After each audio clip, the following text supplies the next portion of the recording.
My name's Phillipe. I'm a philosopher, and I'm interested in what architecture can tell us about our lifestyles. I'll take you to explore some of the most remarkable habitats on the planet in order to discover their meaning and to share their riches.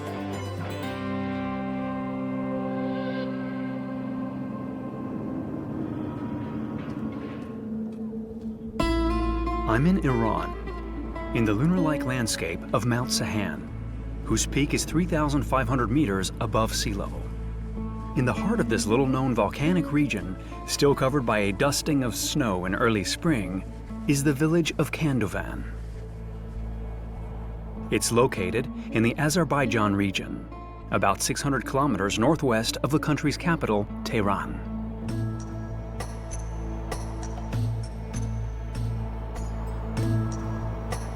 Volcanic eruptions occurring a million years ago created cones of rock that were carved out and made suitable for habitation.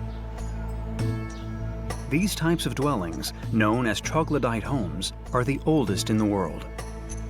They've existed since prehistoric times.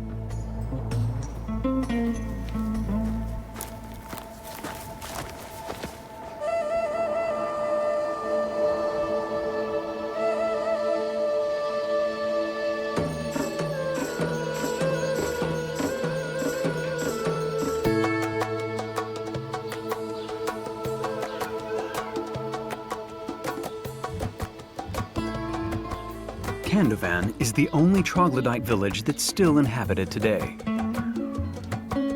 What is life like in this type of house? And what does it mean to live inside the rock face, in the heart of the mountains? 2,300 meters above sea level, in the breathtaking landscape overlooking Kandovan, Ahad, a storekeeper who has lived here his entire life, shows me his village. Ahad, hello. We're up very high. Hello. Hello. Welcome to Kandovan. Thank you. It's gorgeous. I understand why we came all the way up here. Yes, it is. What I find amazing is that from up here, the village blends in completely. It looks like part of the mountains. That's right. From up here, you can't tell it's a village because the doors and windows are built from below. How many houses are there in Kandovan? There are about 1,000 cone-shaped houses inside the rock face and about 1,000 inhabitants. The rock houses are mostly residential, but some are used to shelter sheep or as warehouses. Our ancestors settled here over 1,500 years ago. They carved out the rock face with their pickaxes and then they moved in. What was it that motivated them to settle here, in the middle of the mountains, right inside the rock itself? They settled inside the rock face for two reasons. First, to protect themselves from robbers and thieves. They carved out the rock and moved inside, but also because of the climate. Since we get rain and snow here, we have fertile land for agriculture and beekeeping. The people who live here are farmers. We have wheat fields, orchards, hazelnut trees, plum trees, barley. And there's also enough water to raise livestock. I was born and raised in this village. My own house is right over there. I'll show you.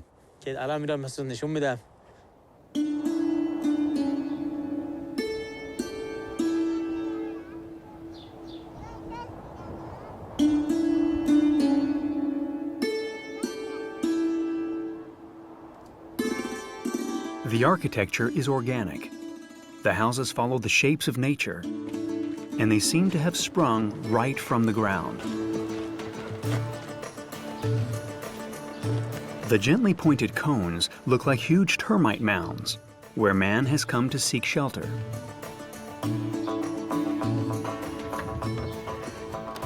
It is said that the first inhabitants were villagers fleeing the Mongolian armies nearly 800 years ago. It's steep. Mere shelters at first, they have become real homes over time.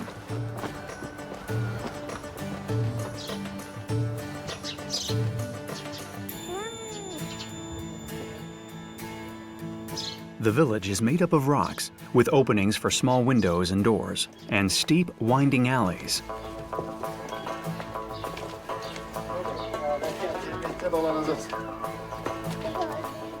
Carved into the rock face, the ochre houses blend in harmoniously with their surroundings. People here make a living from agriculture, raising livestock, or selling locally made products. I think that's an interesting thing. This one piece will make 52 layers. Watch on mobile devices or the big screen, all for free. No subscription required.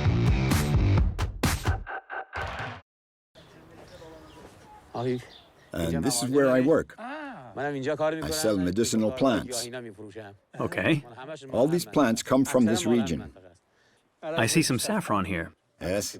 It's beautiful. What is this? It's a plant called gole avzaben. It's good for stress. It's a sedative. Ah, it's beautiful. And the little balls here, what are they? It's kashk, curds. It's full of calcium. My house is up there. Right there, okay. Can we go visit? Yeah. Okay.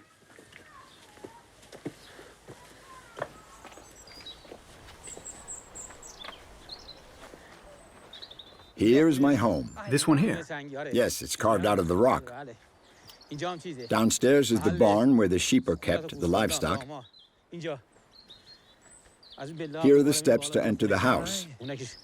And here's the barn. Here it is. We carved out a place to shelter the sheep below the house. It's very deep. I wouldn't have expected it to be so deep. Yes. It's very spacious. It can contain several herds. It's also very pleasant. The temperature stays warm. The animals warm the space with their body heat.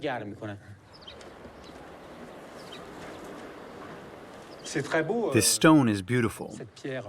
Is it a kind of volcanic rock? Yes, it is. It consists of several elements: ash, rocks, sand. They came together and formed these conical shapes.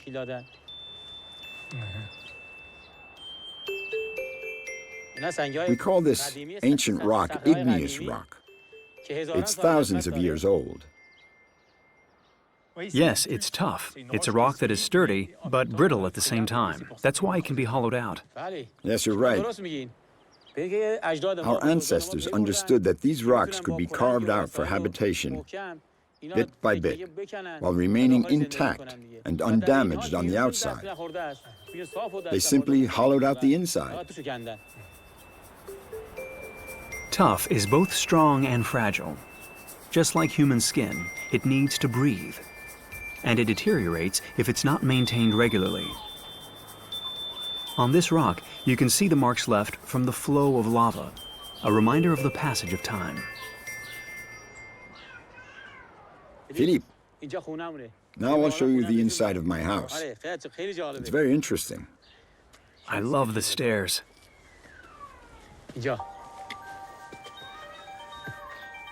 This way. You see, we have two rooms. One that serves as a stock room for the store, and the main room where we live.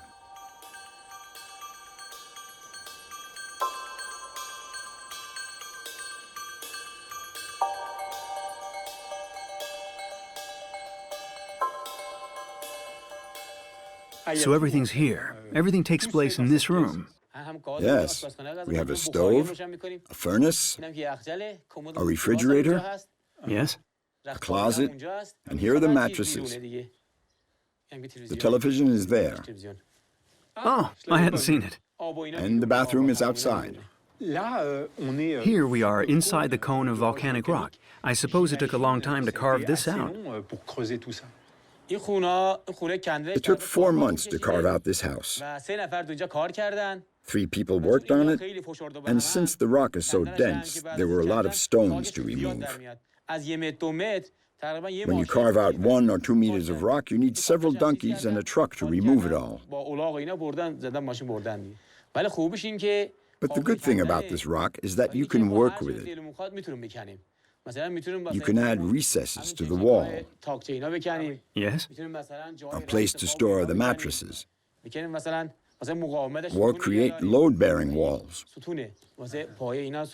With patience and the right techniques, you can adjust the space to suit your needs.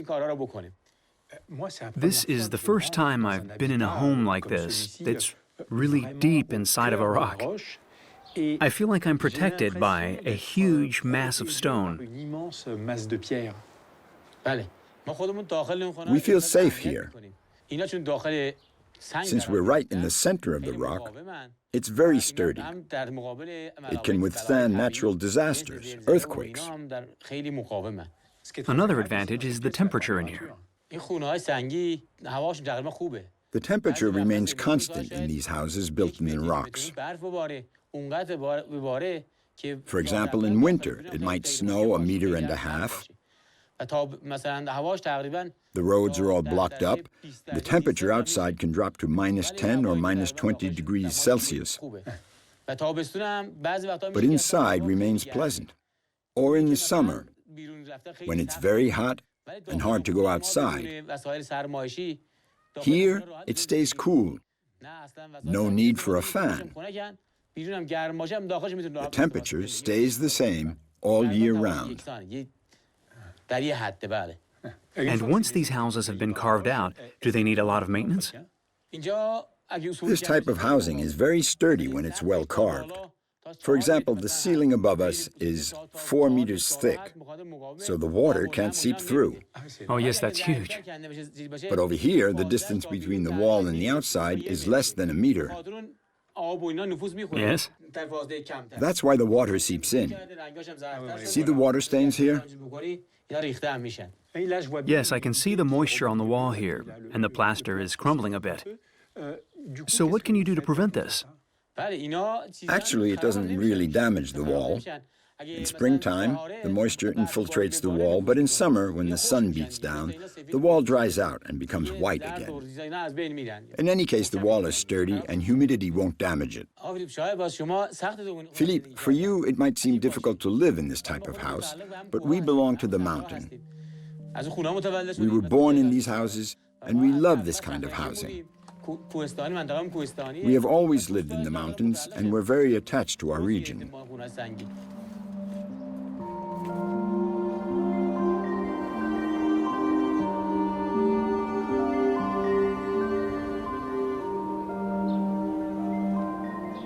Ahad lives in harmony with the mountains, like his fellow villagers. Yet, life is harsh here. The climate can sometimes be extreme, and the isolation as well. But the residents of Kandovan have learned to be self-sufficient and to adapt to the rhythm of the seasons. They find peace in the way of life here.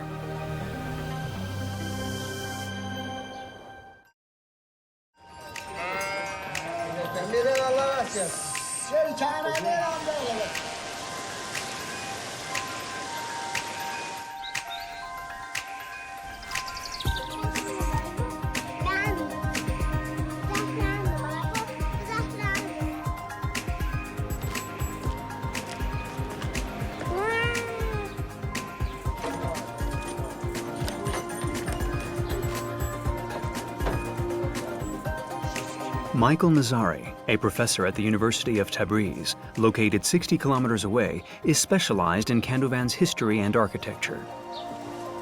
He explains how the houses are organized in the village.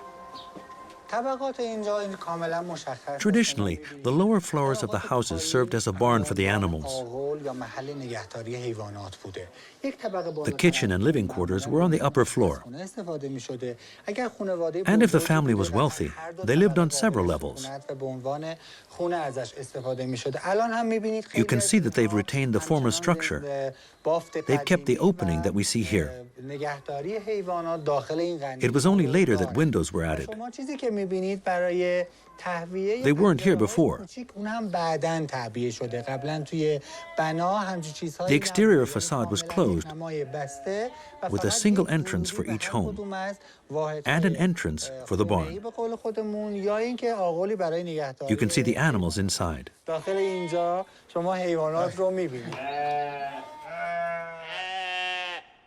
We can see how this home has changed over the years.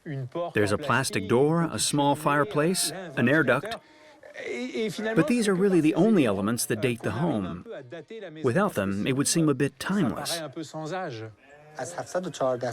700 years ago, electricity didn't exist. So when they started adding electricity to the village, other adjustments were necessary. For example, these lights that we can see on the outside of the home, or the fireplace, it didn't exist in this form back then. These steps were also added later.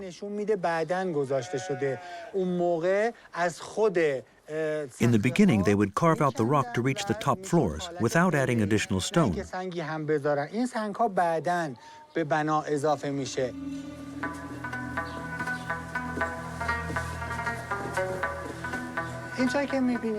Here's the terrace, which was added to the home later. It wasn't like this before. When the weather is nice, people sit outside here on a carpet and enjoy the scenery. These rooms are on the second floor, but if you count from the bottom, they are on the third level of the rock.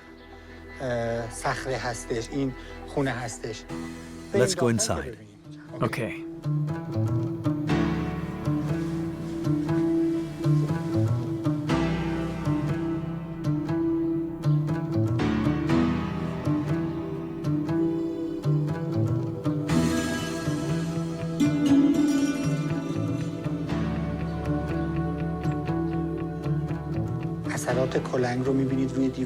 Here you can see the marks of the pickaxe on the walls, each corresponding to a piece of rock that was removed. I find these irregular and imperfect walls very meaningful because they remind us that this house was built by human hands. And when we see all these pickaxe marks on the walls, they tell a story about the time and energy it took to build a room like this. The name of this village is Kandovan. The root words are Kandovan, which means to carve out the walls with so much difficulty that you pay for it with your life. It's very difficult. It's a very long process. But when the first settlers came to carve out the rocks, it was to save their lives. Otherwise, you wouldn't go to so much trouble to build a house.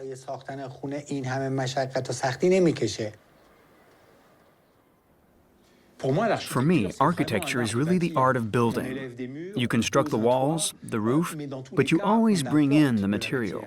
And here the situation is entirely different, because you have to dig into the rock and take matter away.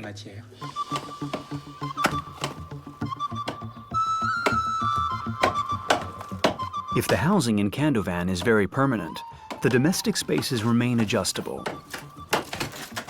To enlarge them, just continue carving out the walls. You see here, they're carving out the rock to expand the space. The less material, the greater the volume. You can see how skilled they are at carving the rock, how good their technique is. If we were to try ourselves, we wouldn't be able to carve out the space as well.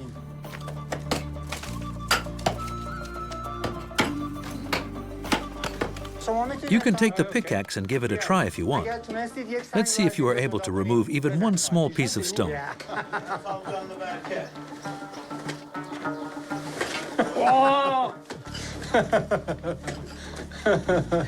It's so heavy. Go on, hit it hard. It's very difficult. It's very hard work. Well, good luck with that.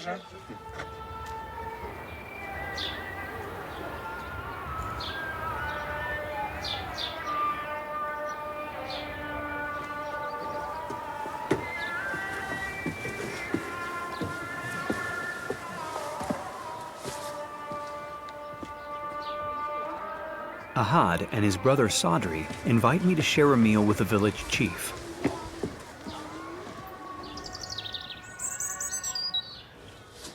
A sign of hospitality that I find very touching. The meeting is all male, as is the custom here. Delicious.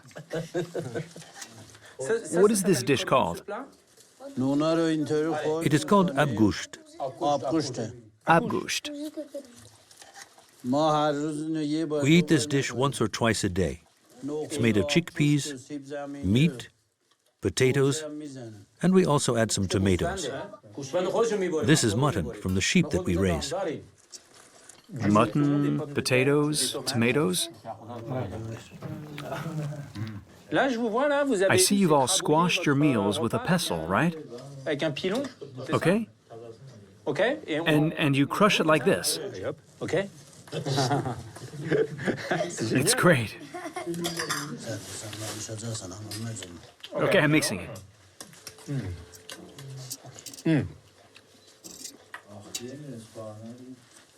Is this fermented milk? This is douai. It's a yogurt made from sheep's milk. It makes you strong like the village chief.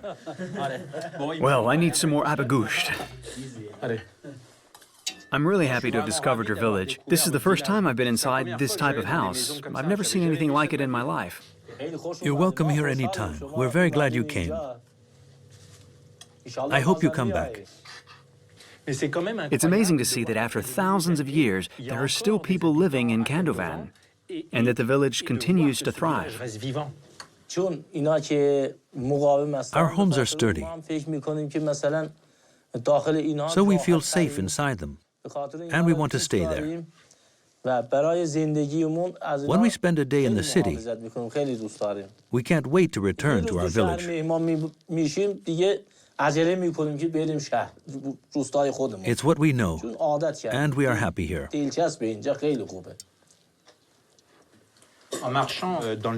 Walking through the village, I saw that the houses are all clustered together, a bit like a beehive. Yes, they follow the shape of the volcanic mountains. That's actually why they're so sturdy, because they're juxtaposed together. I would think that this spatial organization, where everything is linked together, leads to a strong bond between the villagers. Yes, that's true. We're like a big family. Our homes are linked together. They often share communal access, and this creates a bond between us. It connects us. This proximity has contributed to a sense of attachment. We share everything together, whether it's moments of joy, like weddings, or moments of mourning. Our houses are close to each other, and our hearts are too.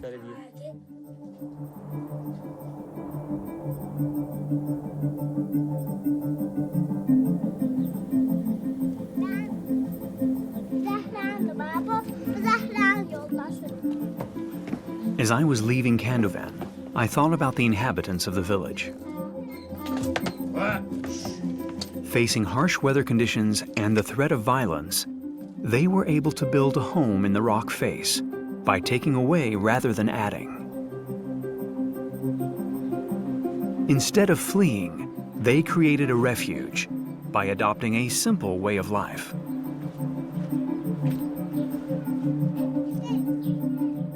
They have made an art of modest living, which has endured for nearly a millennium and will continue for a long time, as long as the people of Kandovan continue to enjoy living in these arid mountains.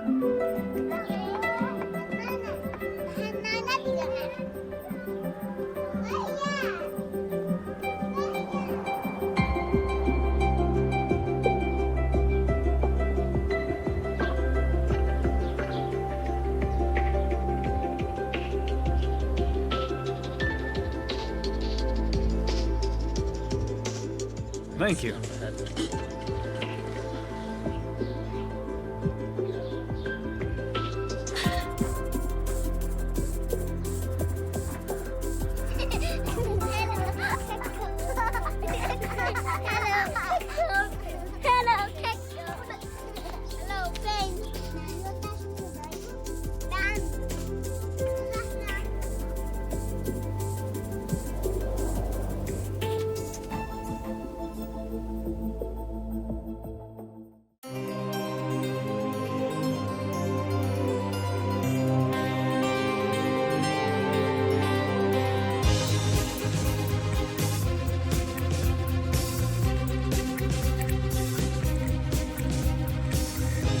My name's Phillipe. I'm a philosopher, and I'm interested in what architecture can tell us about our lifestyles. I'll take you to explore some of the most remarkable habitats on the planet in order to discover their meaning and to share their riches.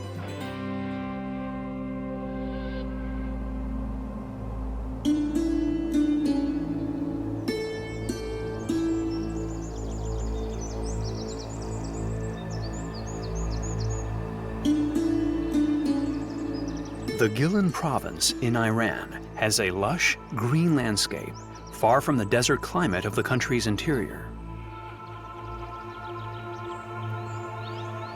Here, everything is different: climate, landscape, architecture. So much so that Iranians call Gilan Iran upside down.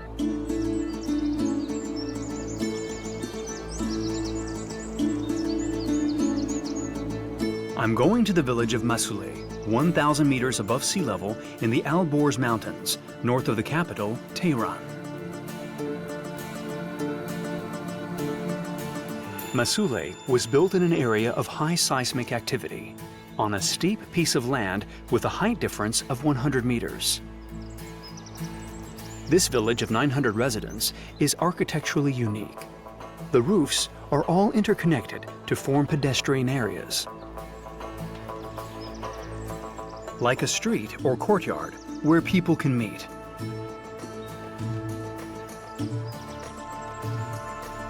I've come to explore the architectural style of this village, the only one of its kind in the world.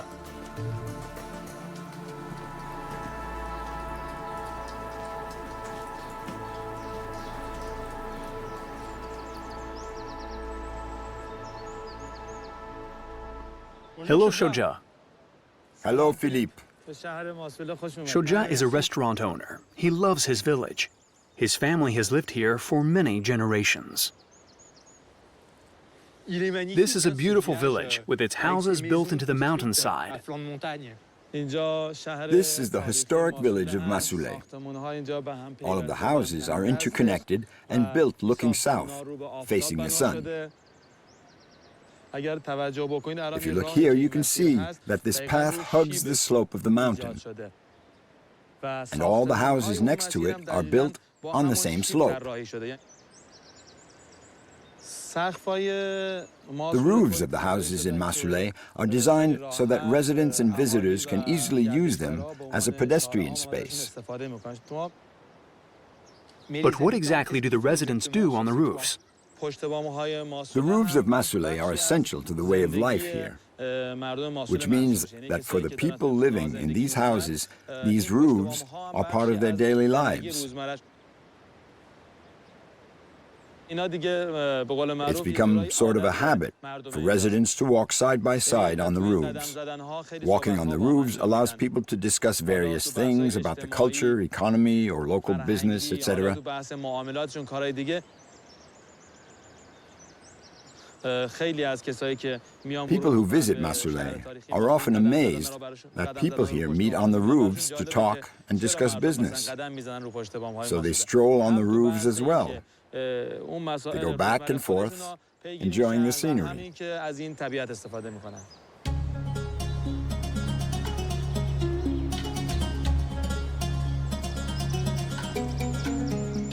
The village of Masuleh has existed since the 16th century. No motor vehicles can enter the city. The entire town is for pedestrians. Narrow streets where locals can stroll on.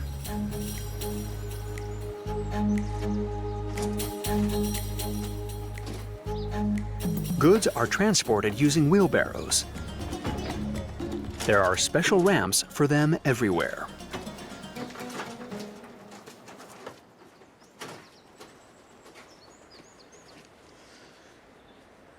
Look, from this side of the roof, you can get a better view of how the village was built. What I really like here is that when you're on a rooftop terrace, you feel isolated but simultaneously connected to the village, both visually and physically, by this system of walkways.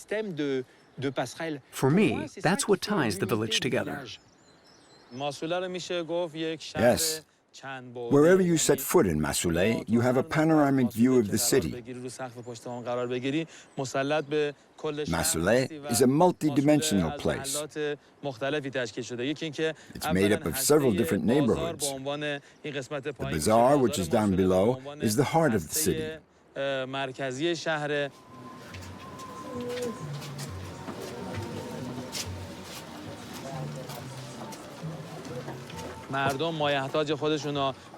Everyone shops at the bazaar,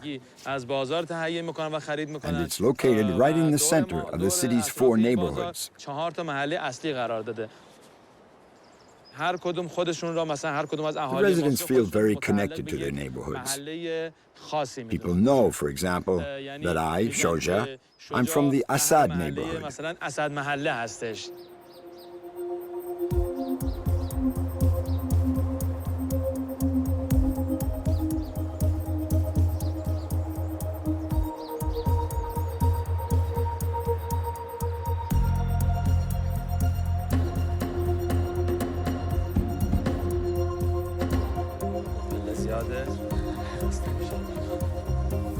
The village houses are built on floors of natural rock, allowing them to mold to the shape of the mountain and to blend seamlessly into the landscape.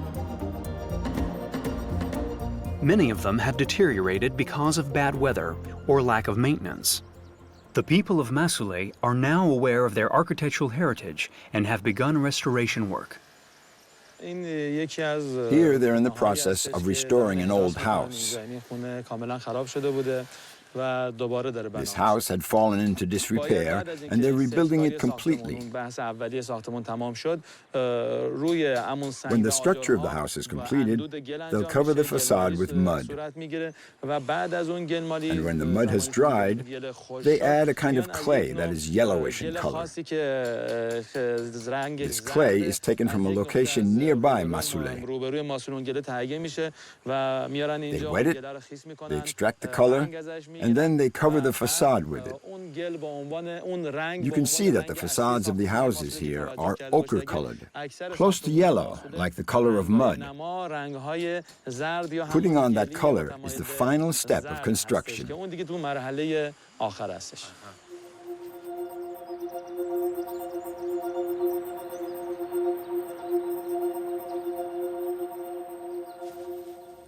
Come in, please. Thank you.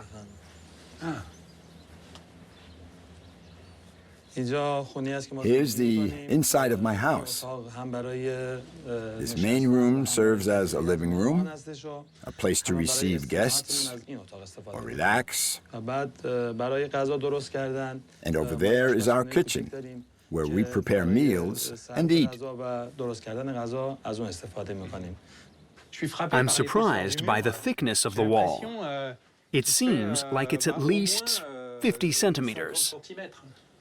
That's right. The walls of the houses on the ground floor are very wide. We only use local materials here. When these houses were constructed, they used stone and clay. And to make the walls extremely resistant to earthquakes, the thickness could be anywhere from 70 centimeters to 1 meter.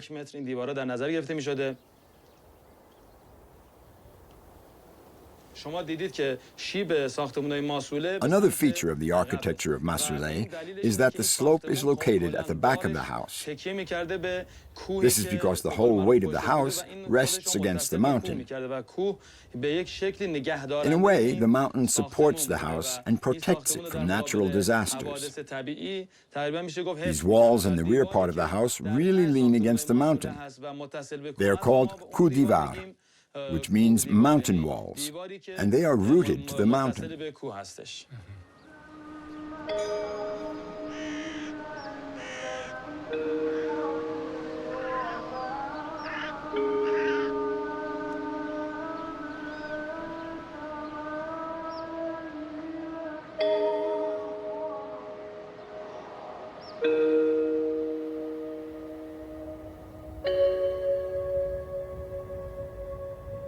Here, the weather changes very quickly.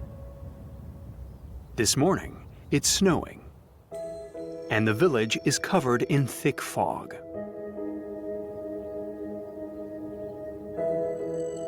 I go above the clouds to the ruins of the old Masuleh, 6 kilometers away.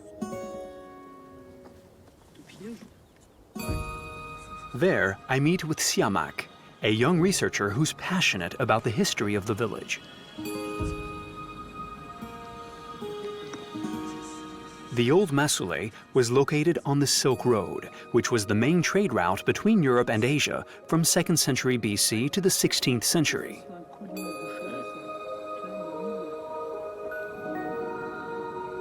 The first inhabitants of Masuleh were craftsmen who created weapons and ironwork.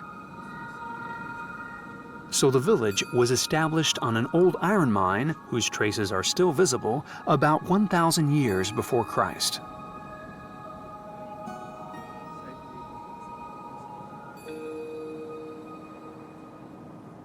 This is a very isolated spot here on the very top of the mountain range. It's hard to imagine that this was such a strategic location. That's true, but what you must understand is that it was very well located on a strategic central axis. They were able to generate a huge amount of business with the neighboring regions. And since they mined iron and the neighboring regions needed tools, this was then a thriving industry for them. If the village was in a strategic location for trading and business, why wasn't the new village rebuilt here? The migration happened in 2 stages. The first migration was because of an outbreak of the plague in 636. And 4 centuries later, around 1012 or 1013, a major earthquake shook the entire region. The old Masuleh was hit by the earthquake and was completely destroyed. That is when the city moved into the valley of Gamar, where the current Masuleh was built.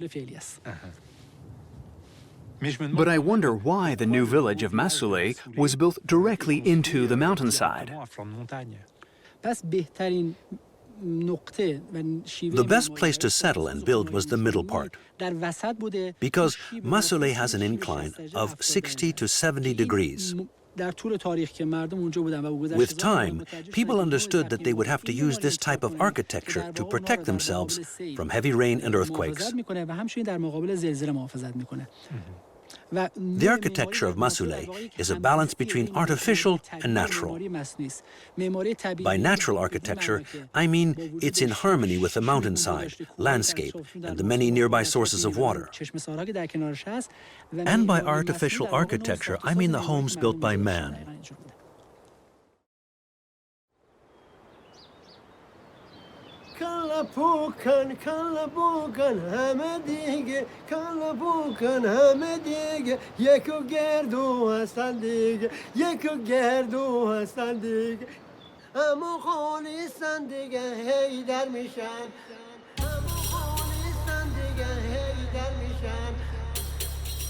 In Masuleh, roofs are both private and public spaces, depending on the time of day.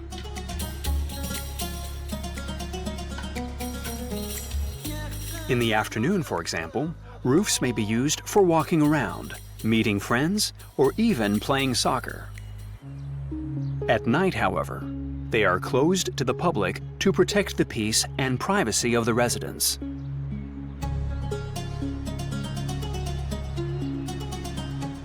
I admire the ingenuity of the villagers who, with limited means, have created a flexible space that works for their daily needs. Shoja takes me to the oldest house in the village, built 300 years ago. He introduces me to one of his neighbors, Rolama. Hello.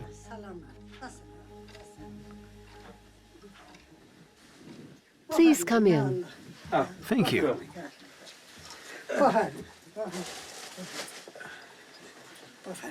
Can I keep knitting? Yes, you can. Please have a seat. Then I'll knit. We have 2 rooms here, one for winter and one for summer, plus a kitchenette, which is called a chugum in Masuleh dialect. The summer room stays cool, and the winter room stays warm. You know, it snows a lot in winter here. It's really cold, very cold. Doesn't it bother you that so many people walk around on your roof? Not at all.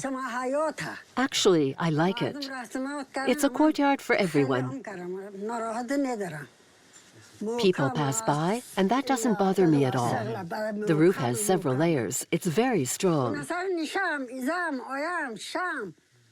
Don't worry, it's very sturdy. You know, it's always been this way here, for a long time. Here, nobody will bother you. The roofs are a space for everyone.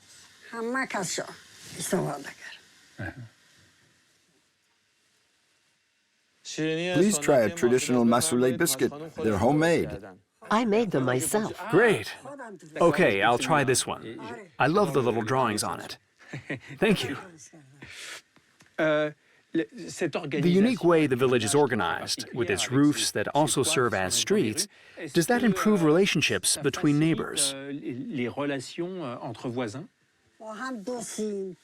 We're all friends. There are no problems between us. None. Actually, these shared roofs are part of our way of life. The residents have always coexisted peacefully. There's one thing about the architecture of Masuleh that is unique. In the past, the residents had such good relationships that the houses were often interconnected, and several different houses would share one common door. In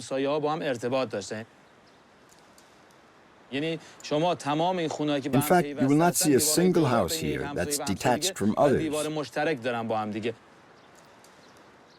All the homes are connected by a common wall. So the people of Masuleh live in a friendly coexistence, in the best sense of the term.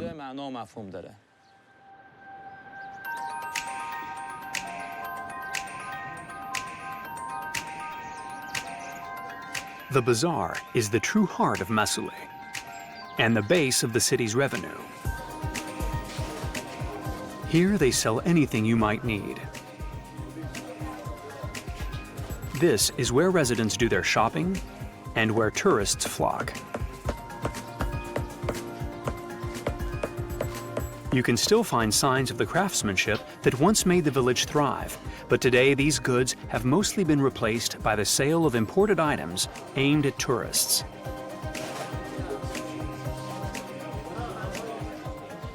I ask Siamak about this change and its impact on the village's future. Were most of the residents of Masuleh merchants? Not exactly. But from a strategic point of view, the city of Masuleh bordered several different cities. That explains why so many people settled here in the past. The location brought a lot of people here to do business. I would think that the city's multicultural dimension is reinforced by the spatial organization of the village. With all these shared spaces, these roofs that are filled with people, it must create a sense of togetherness. Yes, you're right. Because of the topology of the village, a uniform architectural style was created, which made integration easier for the inhabitants. A unique city style was created here. So the fact that common spaces are shared by everyone in the village has strengthened the bond between the people that come from elsewhere and the locals.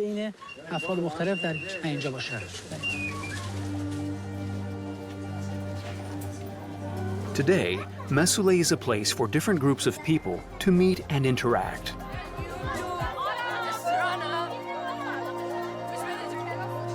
Business owners are now focused on tourism and attracting Iranian youth.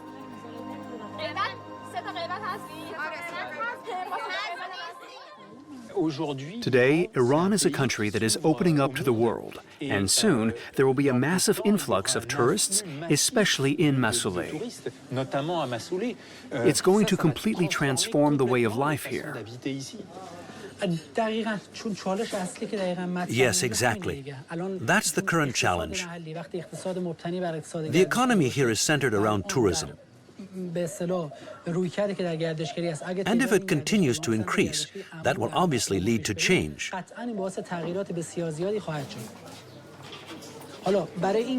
To preserve the lifestyle here, we need a business model.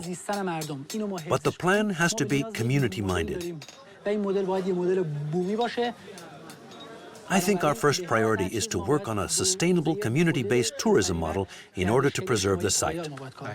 I see.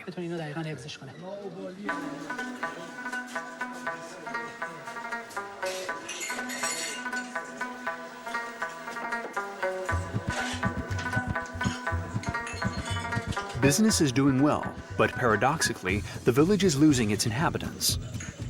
In 60 years, the population of Masuleh has decreased from 3,500 to 900 people. Residents are concerned by these social and economic changes.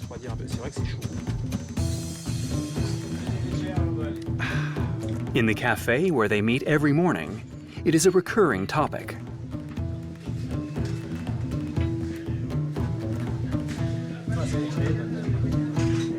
There are lots of people in this cafe. Are they all residents of Masuleh? Yes, most of them are from here. But there are some who come from neighboring villages.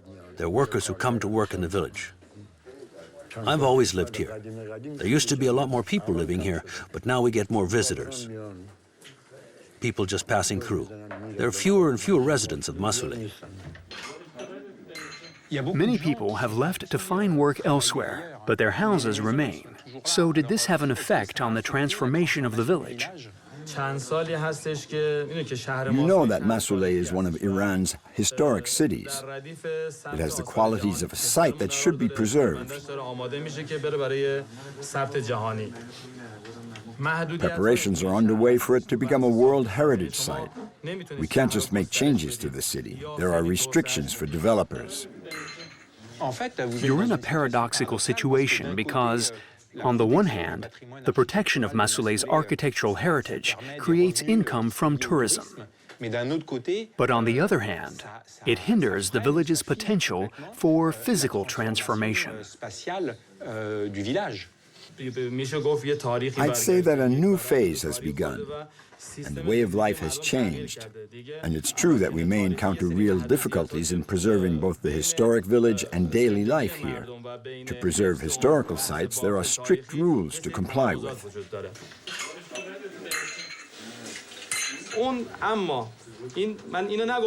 But that's not to say that someday the city will be empty or that the village will become a museum. No. There's still daily life in Masuleh. The residents and the mayor of Masuleh are aware that the village belongs not only to the people here and to the country of Iran, but also to the entire international community, thanks to its unique architecture that you won't see anywhere else in the world.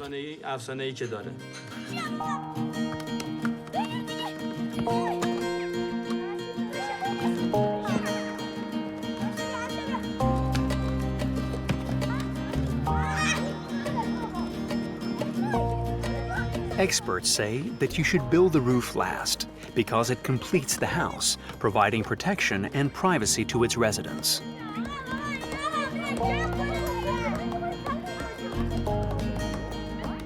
But here, the roof is the foundation of village life. A space that's both public and private. It's the link that bonds the villagers and the symbol of Masuleh's opening up to the world.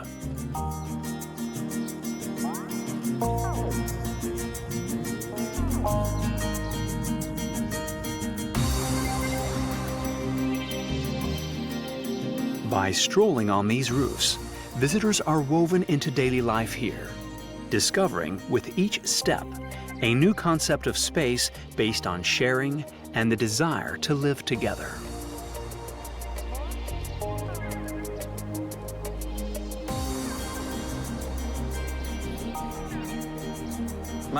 Go ahead, help yourself, please. Can I taste a cookie? They all seem really good. I'm going to taste this one. Yeah, this one. Oh, it's got sesame. It's made out of sesame. It's really good. Oh, everyone loves them, huh?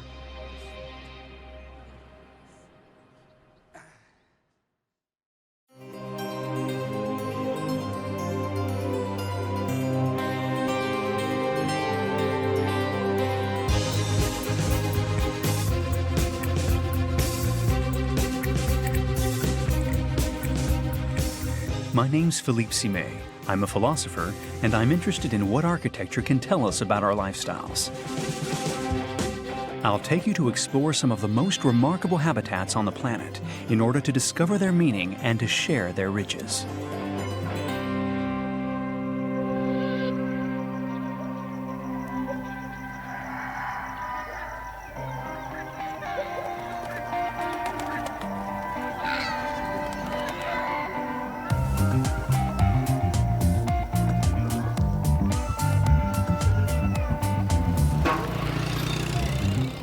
I'm in Burkina Faso in West Africa, 172 kilometers south of its capital, Ouagadougou.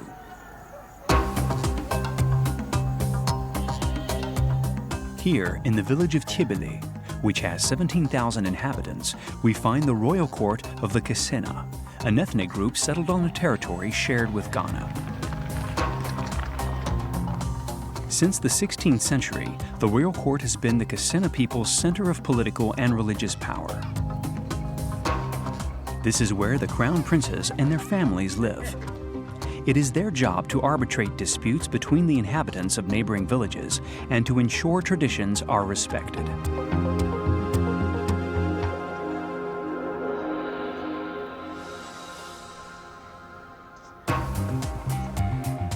The architecture of this court is fascinating, with its differently shaped mud huts, painted and decorated with colorful motifs.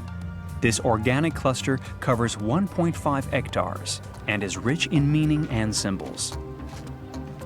More than a simple dwelling, it is a link between the various generations of Kassena.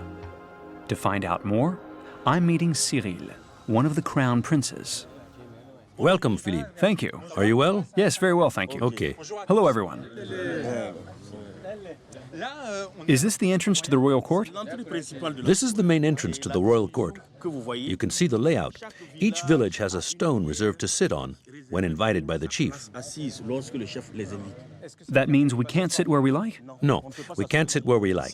This is reserved solely for notables of the royal court, the older people in the royal court. Okay. Here is for princes and chiefs. Only princes? Princes and chiefs. It's very impressive. Come with me. Very well.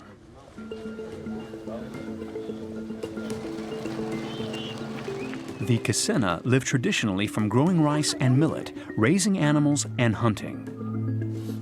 But nowadays, Tiébélé is mainly known for its crafts.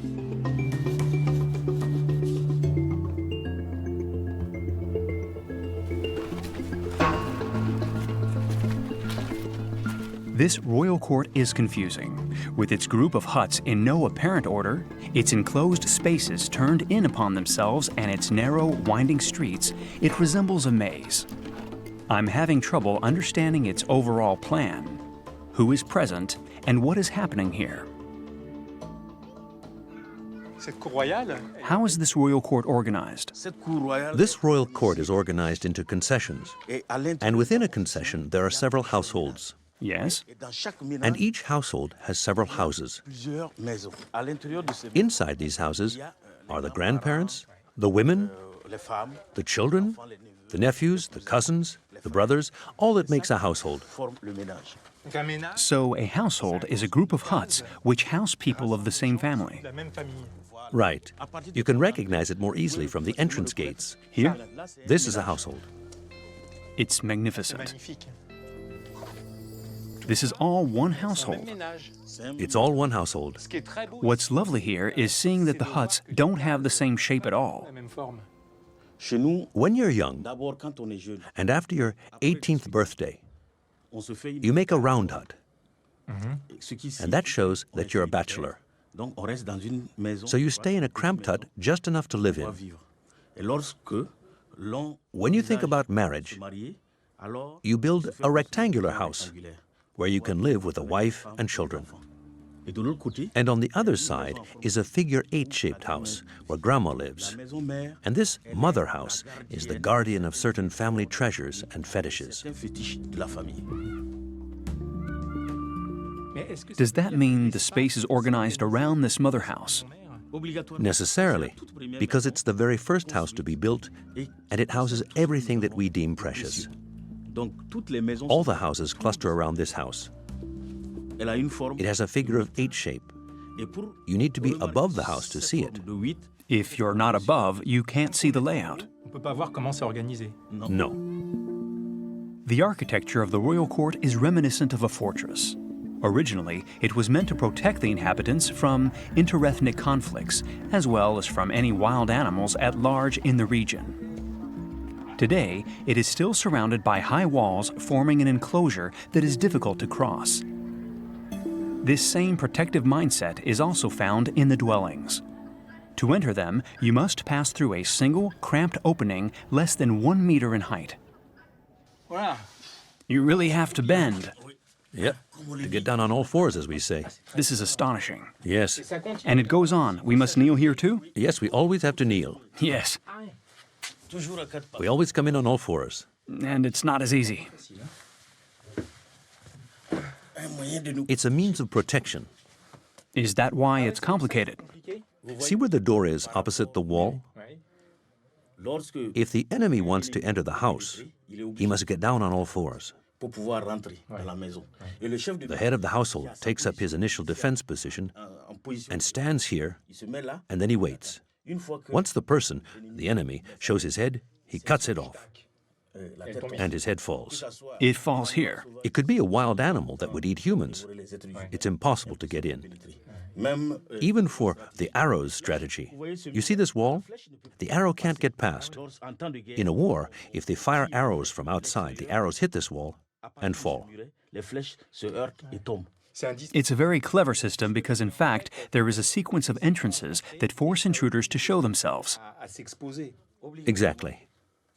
The posts and beams, aren't these load-bearing walls? We have 2 types of construction, in fact. construction with mud bricks, which can bear that weight, and construction with kneaded mud balls. This is the ancient technique, because this is an old house. Houses built of kneaded mud balls were among the very first constructions. So by building with kneaded mud balls, the architects put in the beams which hold the struts, and above the struts, we laid planks, and above the planks, now we'll put some earth. To make a roof terrace. To make a roof terrace.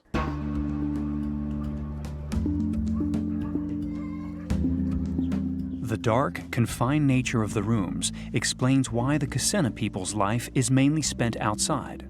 They meet up and cook together every day in the courtyard, the real living area, and sleep on the rooftop terraces. All this gives the public spaces an extremely lively character and an opportunity for discussion and sharing. Okay, and there are systems of stairs leading to the roof. They can be earthenware stairs or wooden ladders. This is a ladder. That's a ladder for climbing up to a roof terrace. It's a wooden ladder. Can I see? Yes, no problem.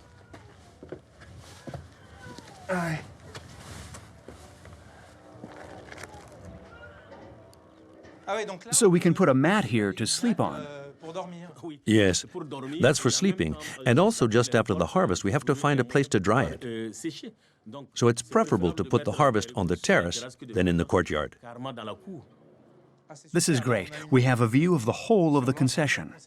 Yes.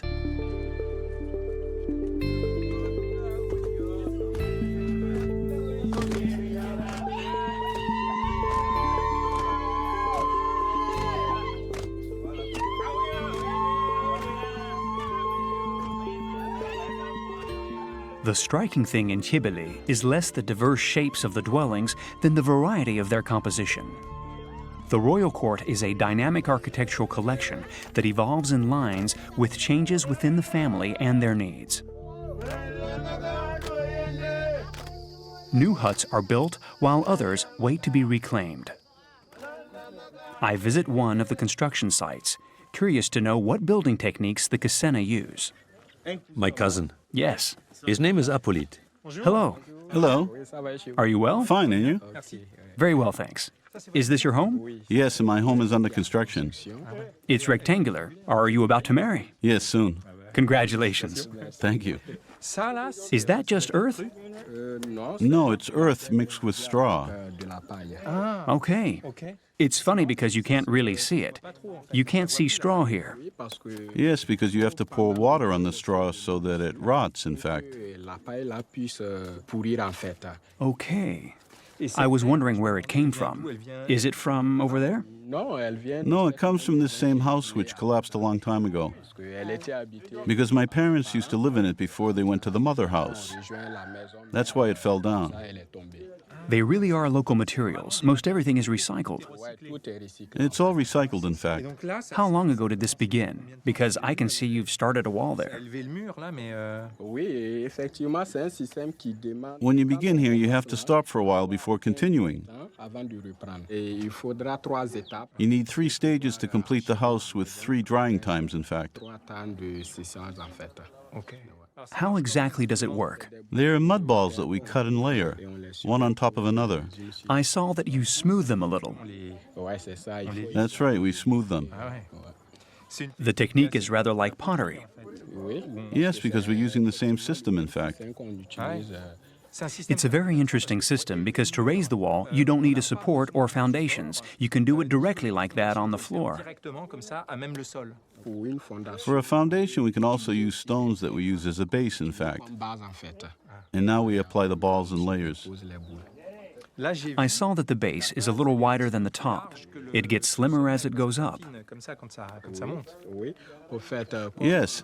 As you can see, we don't have tree trunks long enough to make roofs with them. So the system is that we build this up until the top is like a pyramid in order to find the right size trunks to make the roof. And then put them on later? That's right. Does everyone build their home or is it just certain men? There are specialists who do this, in fact. Now the other men have to participate too, because as you know, it's a group project. a solidarity project, so you can't do it alone. That changes everything when it's a labor that you share. That's right.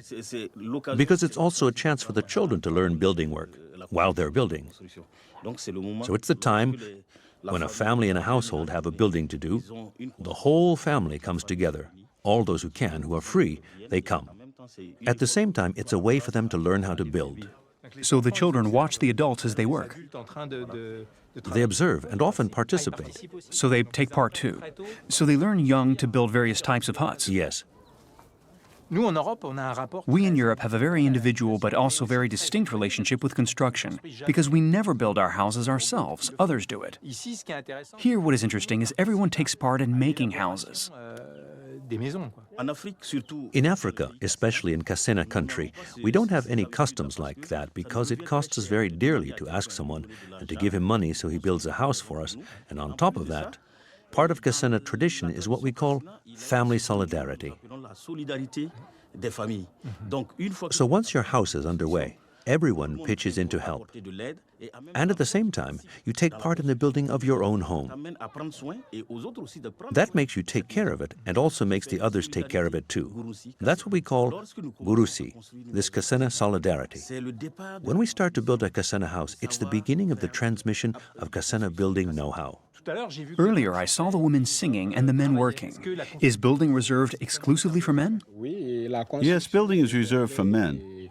If you saw women to one side singing and shouting, that's done to encourage the men, to give them strength to work. Okay. And do they take part in the building of the house? No, they don't take part in building the house. However, the decoration is their business. I see. So all the paintings we can see outside? The paintings you see are done by the women. Just the women? Just the women. So the tasks are shared according to their type? That's right. Okay.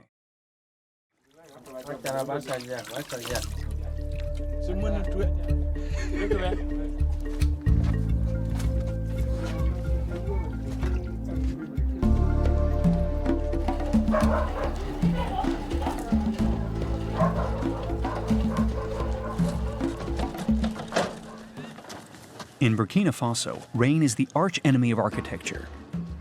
It not only erodes the concessions land, but also the buildings. The painted murals have a value beyond decoration. They also work as a protective coating. Each year between March and April, just before the rainy season, the women get together and decorate all of the walls in their huts. Further on in the concession, a group of women is busy preparing a wall. Awa, whose home will be decorated, asked other women to help. In return, she must feed them. Kaye, the oldest, takes charge of the work.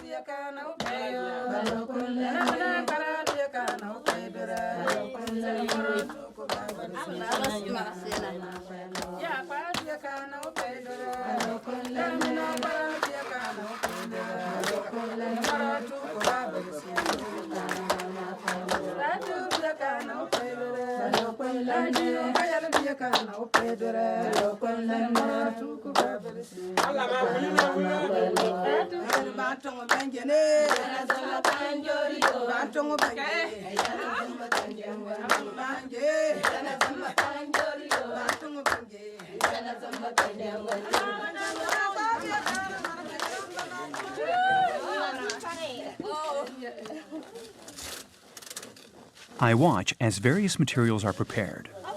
First, the mud plaster, which serves as a base.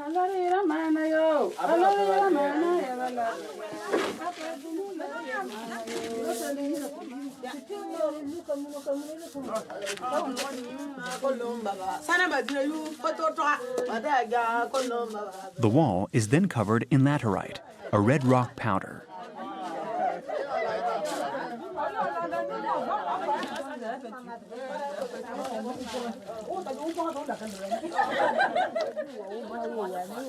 The women use rollers or feathers to draw the motifs.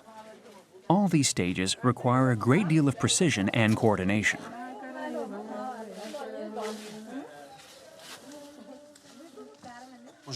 Hello, Kaye. Hello. What are you doing? I'm preparing the graphite mixture. So this is graphite. Yes, for the paintings. And what's that? Sorrel. Sorrow. Does sorrow help you fix the black color? Yes, in a way. It's what we mix with the graphite to fix it on the laterite. When you polish it, it hardens and resists the rain. Look, it resists well. I see. Yes, it's sticky.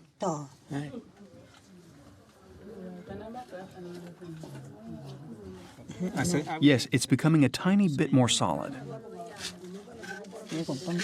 Is the fixative just for the graphite or for the laterite too? It's just for the graphite, the black. We use talc for the white color. We buy it in Ghana because there's none here. Do you have to wait for the wall to dry before you start painting? We don't have to wait until it's completely dry. It still has to be fresh for the color to take on the laterite. If the wall is too dry, the paintings will wash away with the first rains. That means the preparation of the walls, the coating and the paint must be done in one day. Yes, it all must be done in one day. We scrape, we dampen, we put on the various coatings. Then we can do the decorating. It all must be done in one day. Come on, we'll give them room to paint. Right.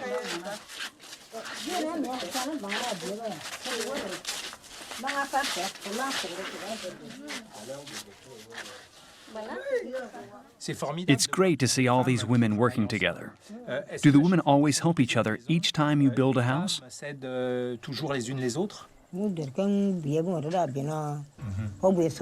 The reason all the women come to help me paint is that some are coming to learn.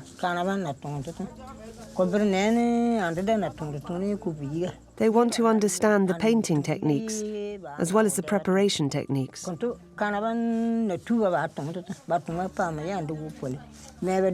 Every year, the girls from the schools here and in other towns come to learn these techniques so that they can apply their know-how at home.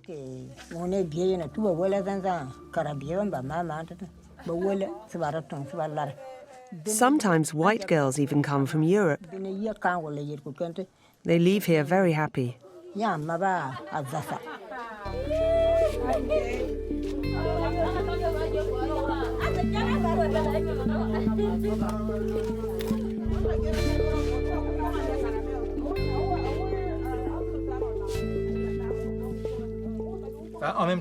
It's not just knowledge that you pass on, because when I saw you all laughing together, I can imagine you talk about lots of things. Sure. It's not just transmission, but a social link as well. We talk among women about our various problems in our day-to-day lives.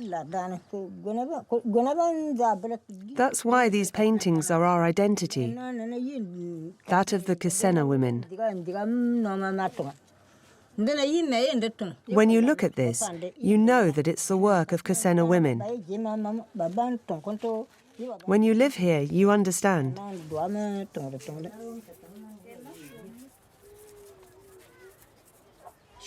What's terrific about that wall is that there are several geometric motifs that are repeated. Do they mean something? Yes. Each motif has a meaning. I'll show you. Okay.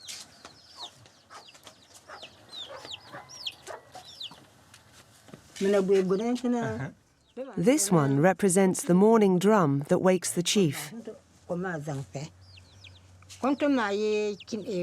These are arrows to remind us of our various conflicts. Here we have a hawk to remind us that it endangers our chickens and that it can carry one off at any time. And this one shaped like a W. That's the bat. Oh, right. What does this bat symbol say? It brings fresh air into the house and rids us of insects. Its wings replace the fan. I have the impression that all these symbols are in a way checklists that remind us of the key aspects of Kassena life. It's the Kassena memory. It prevents us from forgetting who we are. It's so we remember. Several lives are on these walls. If I disappeared, my children would only have these symbols to remember me by. I think that what has been put on this wall is a part of me, but above all, of what I give of myself. I am moved listening to Kaye. Much more than just techniques, what she transmits is the identity and the memory of Kassena women.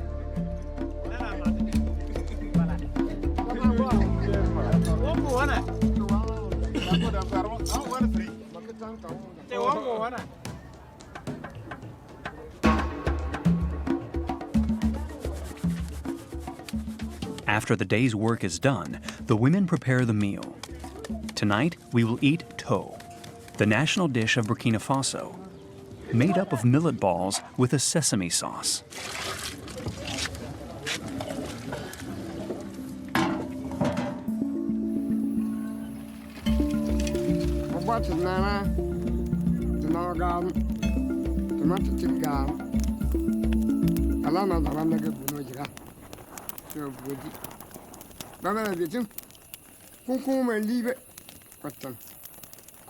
The Kassena also have oral-based traditions. I find the men gathered around the fire to listen to stories, another way of passing on their culture and their values to the younger generations.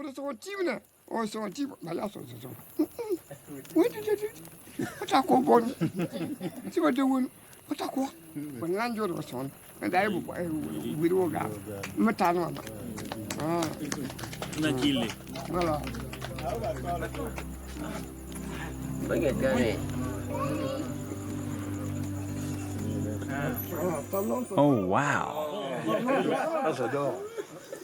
I love it. I'd already seen Cyril with his boo-boo.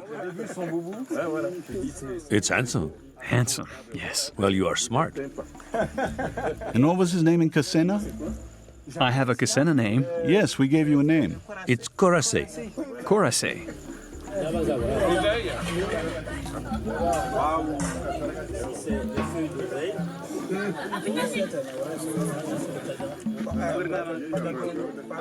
That's really good. At the end of this trip, I understand that Kassena architecture is not limited to the building itself, but it is expressed first and foremost in the act of building. The materials, techniques, and the songs form the foundations of social bonds. They find unity in building together both in space and in time. You gave me the hardest one, Kaye. Oh, I could do better.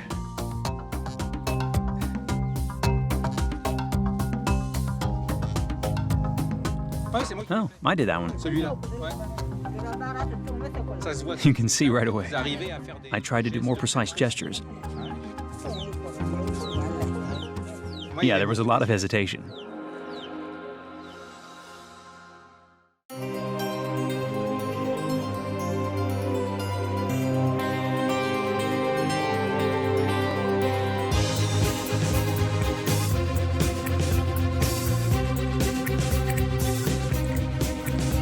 My name is Phillipe.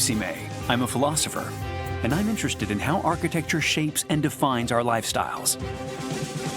I'm taking you with me to explore some of the most unusual living environments on the planet, to better understand what's behind them and share what they have to offer.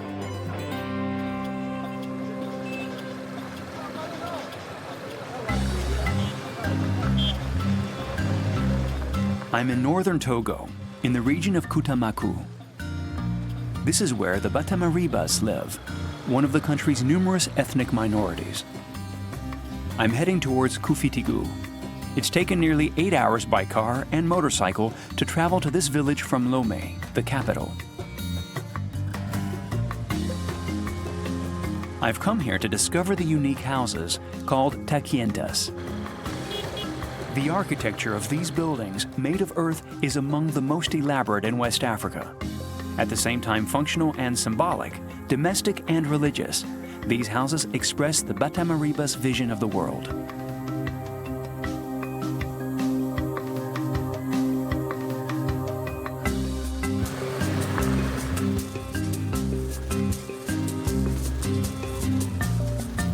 Pani is a farmer who is in charge of the village's exploitable land.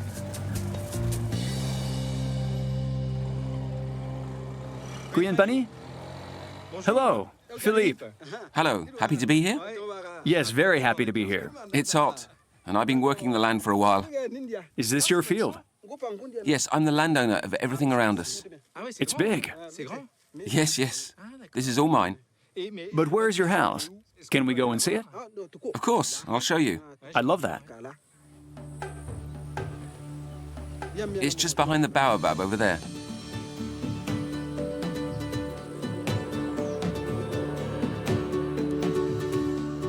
The village of Koufitigou has about 770 inhabitants, who live mainly from cultivating cereals such as rice, maize, and millet, as well as breeding animals.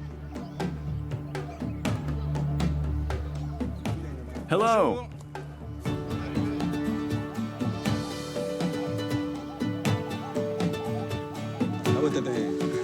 The village of Koufitigou reaches as far as the mountains. It's enormous. Here, a single village can spread over 50 kilometers. I didn't realize it was so spread out. Yes, as you can see, we allow ourselves some space here. Come on, Philippe. You're at my place, so you can relax. From now on, you're my friend. So loosen up. Each family lives in takienta. At first sight, they look like little medieval fortresses rising out of the earth and proudly surveying the landscape. But as you come closer, these organic forms and the mysterious objects which surround them seem to have more of a religious function and express the symbolic world of the Batamaribas.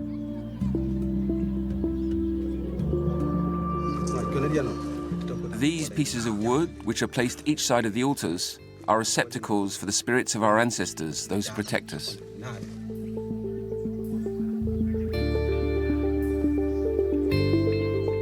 The takienta is the setting for a precise domestic and ritual organization, which reflects the social structure. Men and women hold very distinct places and functions within it. Pani immediately invites me to climb up to the roof, the living space.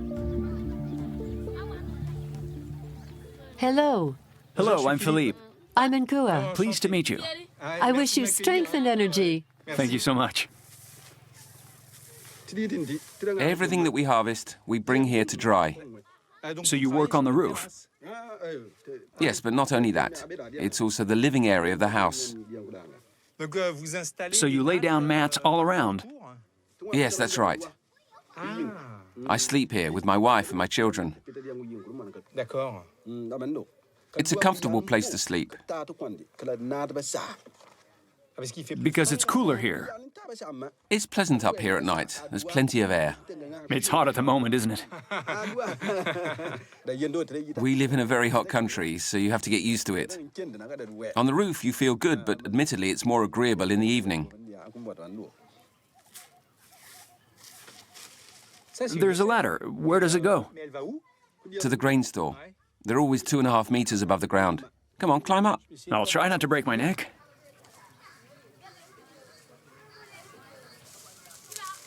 Here. Could you put this inside? I put it inside. Yes, inside. You have to be strong. Is all the cereal kept in the same grain store? This is my grain store. It's a female one. The cereal for the women goes in there. The beans and the earth peas. I see. And on the other side is the male grain store. I don't have the right to go up there without my husband's permission. In that one, you find other foodstuffs like millet, fonio, rice. But even though we have boundaries, we share everything. We just divide up the space. But is this male-female split the same in all the takientas? In the land of the Batamariba, we've always believed that women should be autonomous, which is why, economically speaking, she should have her own foodstuffs. If she needs money, she doesn't have to ask her husband. She goes to her grain store and takes what she needs. So it's a way of keeping her independence. It's really interesting to see how the spatial organization, the very architecture of the house, displays this sense of equality. By means of its conception, the takienta places the Batamaris as equals, with the man and the woman being two complementary beings. The woman is there to meet the needs of the man, and vice versa. This is not a dictatorship. Men do not think themselves superior, and they treat women as they should. The takienta represents this balance. Although women and men have their own respective grain stores, the rooftop is a common living area. What is this stone for? This is where we eat. We sit around this stone. When my wife has finished preparing the meal, she puts everything here. It's a time for conviviality and sharing. But it also allows you to see inside the takienta and to notice if someone enters without my authorization. It's a means of protection. Yes, but not just that. It's also a passage for spirits, which allows them to free themselves at night. Come downstairs, I'll show you. This hole in the middle of the roof is another of the house's circulation axis. It's not for the use of the living, but of the dead. The ancestors whose spirits dwell inside the takienta. Everything here seems to have been organized for them.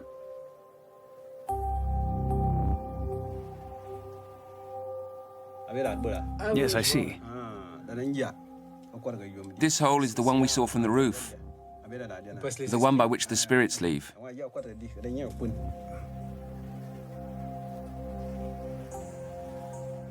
What's that? It's very impressive. It's an altar. There are skulls, everyday objects. The Otomari people hold deep beliefs. All our ancestors are here, and I talk to each of them according to our needs. For the cattle or the harvest, I decide what offering to make. It might be fonio, or a sacrificed bull, as you see here. And I know that I will be rewarded. What I find incredible and beautiful is that this is as much a house of the dead as of the living. For everything you want from the gods, you go through an ancestor. So in my house, there's always a place for them. For us, when a person dies, we bury them. Their body goes into the earth, but their spirit stays with us. In Batamariba country, we don't forget our ancestors. You see, Phillipe? The takienta is the symbol of our tradition. If I understand correctly, you only come down here to carry out rituals and watch over the ancestors. Oh no, it's also a refuge for the animals. And if there's a problem, I sometimes even sleep here to watch over them.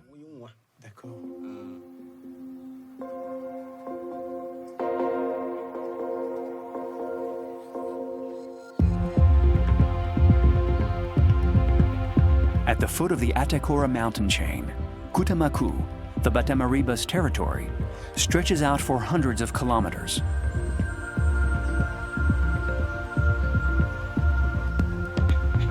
It's here, in this landscape of brushwood and grasses burnt by the sun, that the takientas are scattered in no apparent order.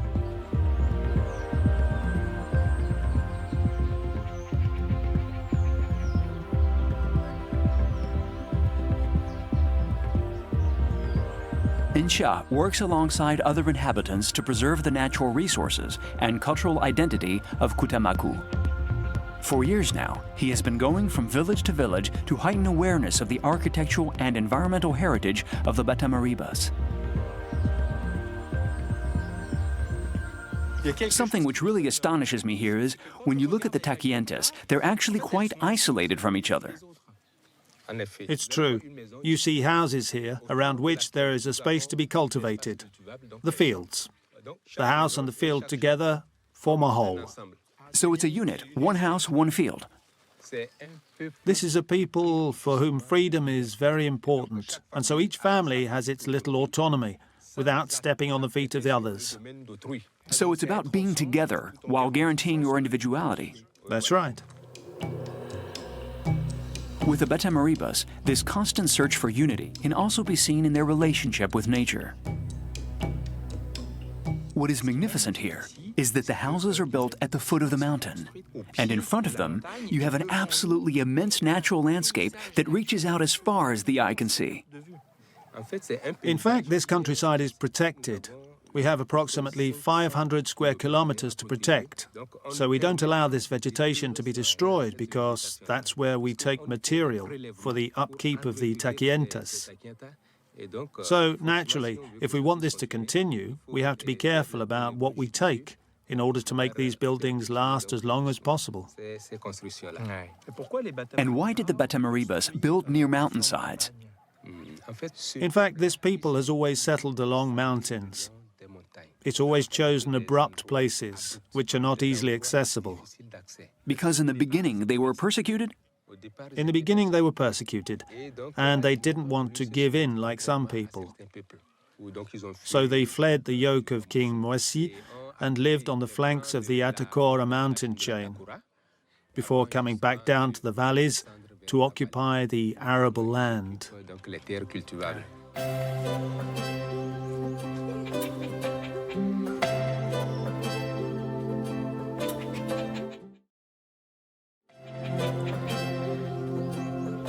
The respect which the Batamaribas have for this territory can be seen in their way of inhabiting it, which shows deep concern for the countryside. Architecture and nature form an inseparable unit.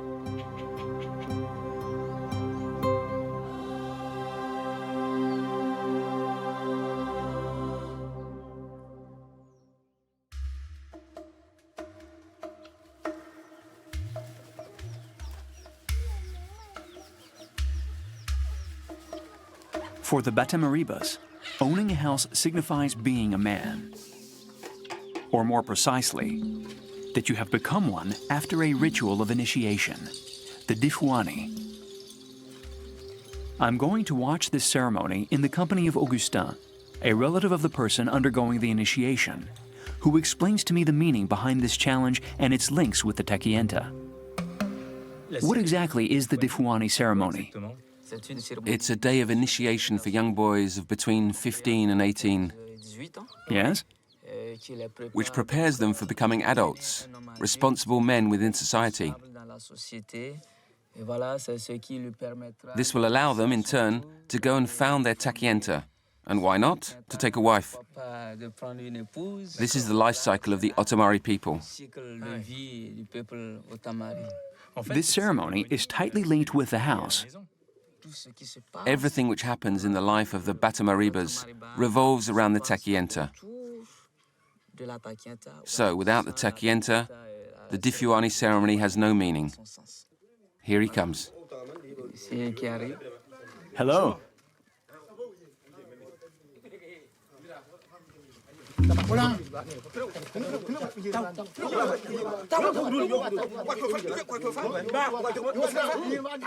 They stop him from leaving, is that right?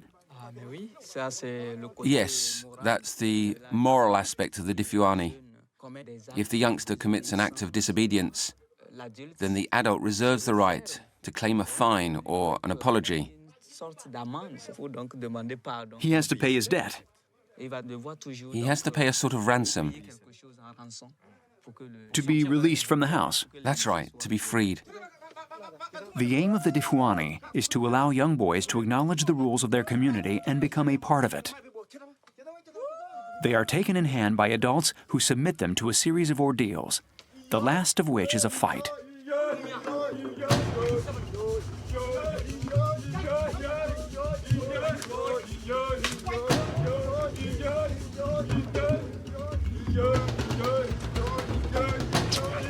What's happening?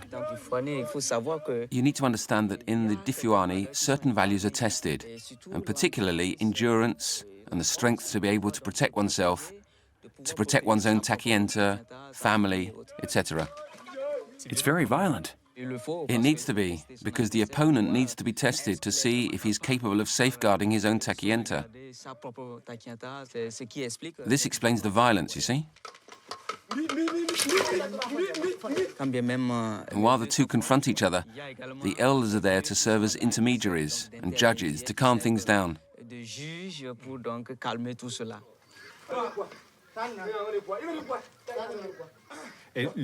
the Difuani only for men? There's one for girls as well, but it's called Diputri, which is about getting married, looking for a man, and the founding of a family. But there are no warriors. There are no warriors because although it's true that the woman is complementary to the man, she can't defend herself. The takienta primarily belongs to the man, so it's the man who is the head of the takienta and must be trained in defense. This young boy is now a man, responsible for preserving the values and the way of life of the Batamaribas.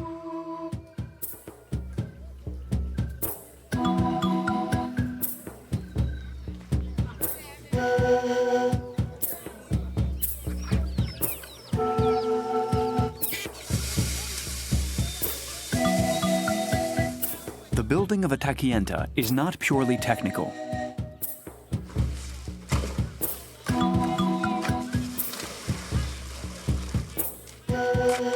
On the contrary, it is in line with a vast network of practices, rituals, and symbols in which the living and the dead are in communion with nature.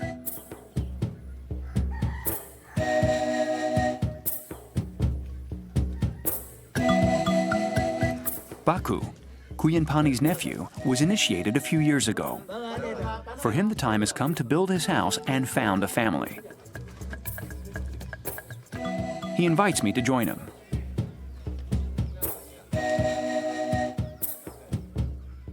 Baku?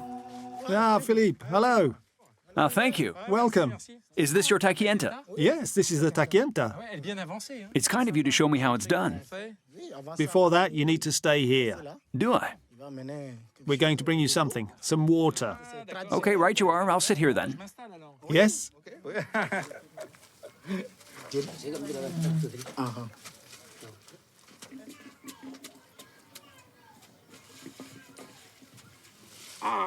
What is it? It's tiuco. It's not water, is it? No, it's tiuco. I didn't think so. It's nice. So do I drink it? Oh, no, I need to taste it first, and before that we need to give some to the ancestors. Okay, that's for the ancestors. Yes?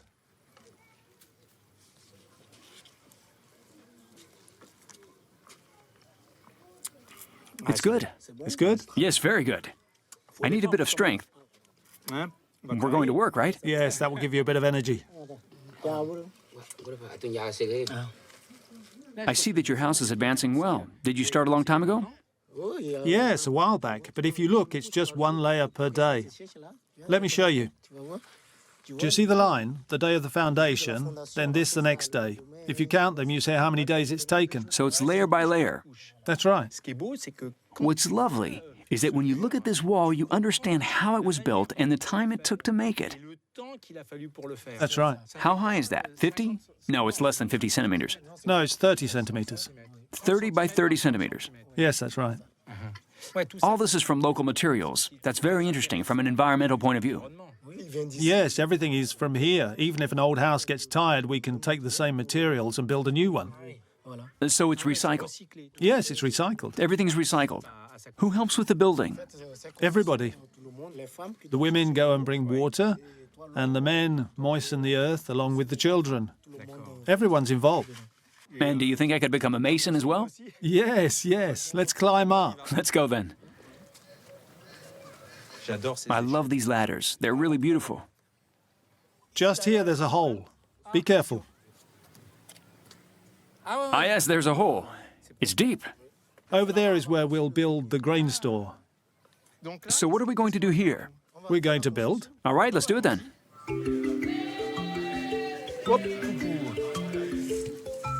Watch how I do it. Okay, show me. So I put it here like this? Yeah, go on. So you put it there and then you press it to smooth it, okay? Hop, let's go. You bring it down. In fact, it just needs to be slightly smoothed. Yes, a bit here. Yes, no need to press. That way it changes the thickness of the wall. That's it.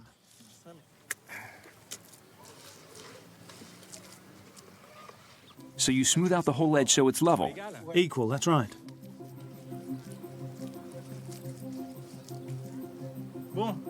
Well, there's progress to be made. It's just a beginning. I'll have to come back. You've done well. You think so? If you lived here, I'd employ you as a mason to build my takienta. Oh, thank you, that's kind. By putting up this wall with my hands, I understand why the word Batamaribas means those who shape the earth.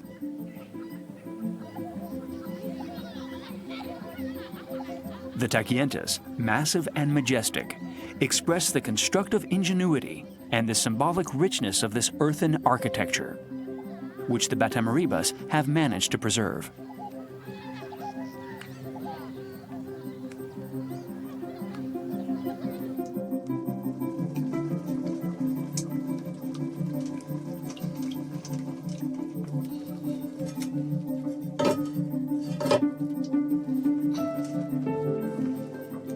Pani and his wife have invited me to share the evening meal with their nephew, the young initiated, and those who participated in the Difuani. This ceremony reminds Pani of when he founded his takienta.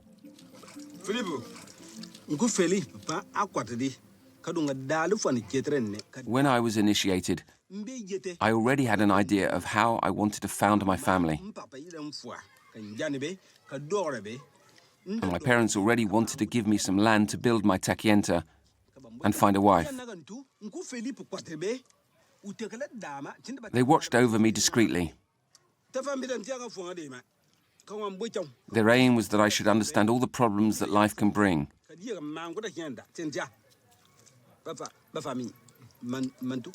The newly initiated boy is going through the same experience.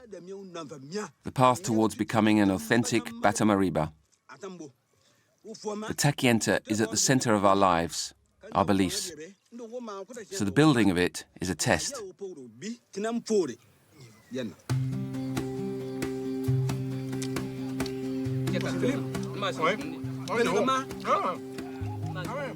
Ah, yes, there's some more. What is the sauce? That's gumbo sauce. Gombo. Dry gumbo. That's right. Got it. With some fish.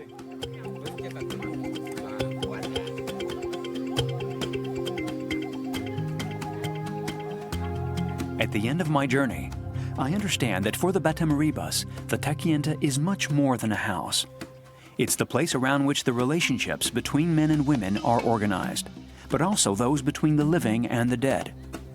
It's a connection between the generations, which assures the transmission of the rules of life, of beliefs, and of links. As long as the takienta exists, it will keep the Batamaribas world alive and give it shape.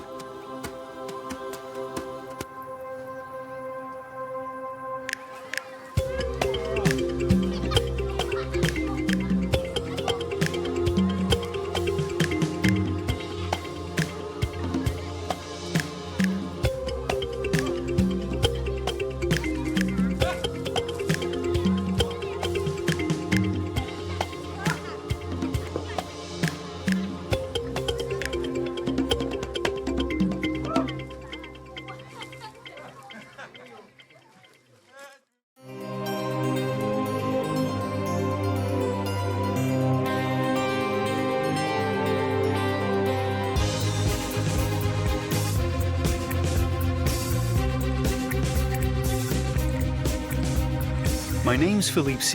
I'm a philosopher and I'm interested in how architecture tells us about our lifestyles.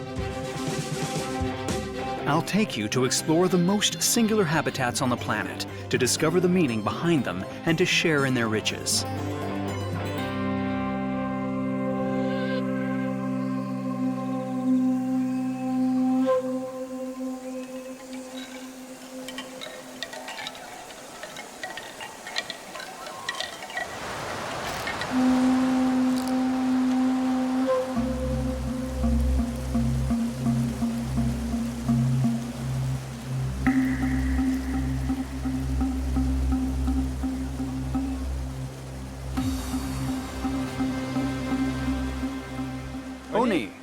Hello.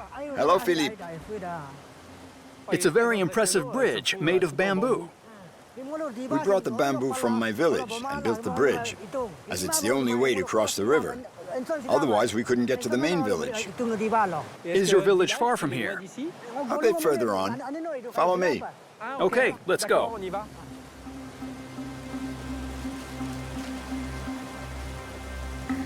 I'm in the far northeast of India, in Arunachal, Pradesh, a little-known state hemmed in by Tibet, Bhutan, and Burma. I'm on my way to Pongin, a remote village located in the Siang Valley, deep within a vast forest. To reach the village, it's a 2-hour trek from the bamboo bridge. It's the home of Adi, known as the Men of the Hills, an ethnic group of about 100,000 people spread across the Himalayan region. In this state, long closed off to the outside for political and military reasons, the Adi had no choice but to become self-sufficient. Here's my village. 50 families live here. There are several ethnic groups in this region. People call us Adi, Men of the Hills.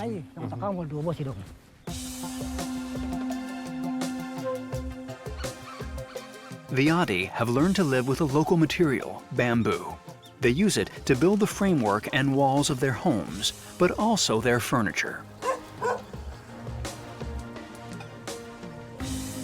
The Adi have managed to make use of all the potentials of bamboo and live self-sufficiently, making their isolation a strength.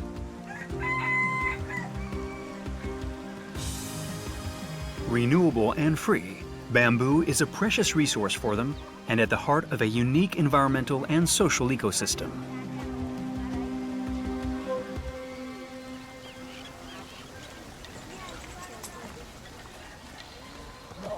And here's my house.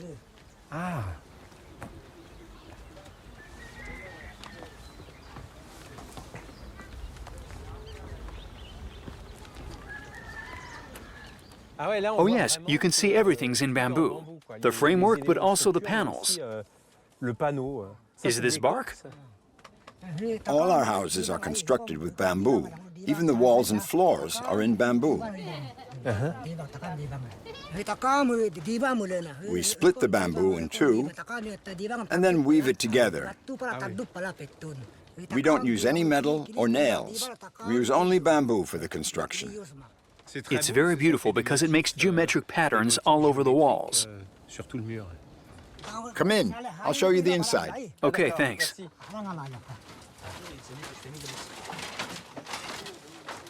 Hello. Hello. We call this room the volume. It's where the hearth is, where we cook, and where we sit in winter. So who shares this house? The first room is my daughter and son-in-law's bedroom. These two rooms are their children's rooms. That's my wife's room, and if we have guests, we put them up in here. I think the bamboo brings a lot of softness and lightness to this house. It makes the house very comfortable because it protects from the wind. So in winter, we feel really snug and safe in here. Another thing I like is you feel as if you're constantly in touch with the outdoors. The bamboo filters noise and light, but without cutting you off from the outside. How about some tea? Sure, I'd love some. Hand me the tongs. Thank you.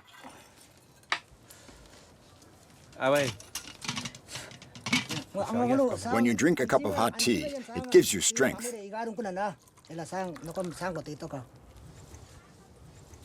Let's drink together. It's good. It's a very beautiful house. How long have you lived here? Oh, 20 years. But every 5 or 6 years, we have to do repairs. Because gradually, leaks appear in the roof and the house gets damaged in places. Once a house is too damaged, we build a new one. Any bamboo that's still usable, we recycle it into the new house. We only throw away bamboo we can't use.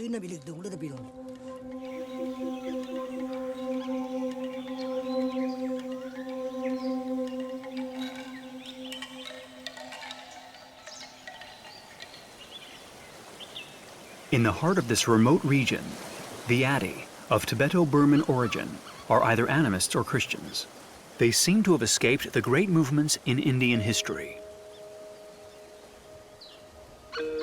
For centuries, their life has been structured around rice farming, hunting, gathering, and of course, the use of bamboo, which is central to their material culture. Bamboo has a unique beauty. Tall and frail, buffeted by the winds, and yet so robust, it's able to resist all the hazards of nature. Much like the Adi, who have found their place in the middle of all these forests.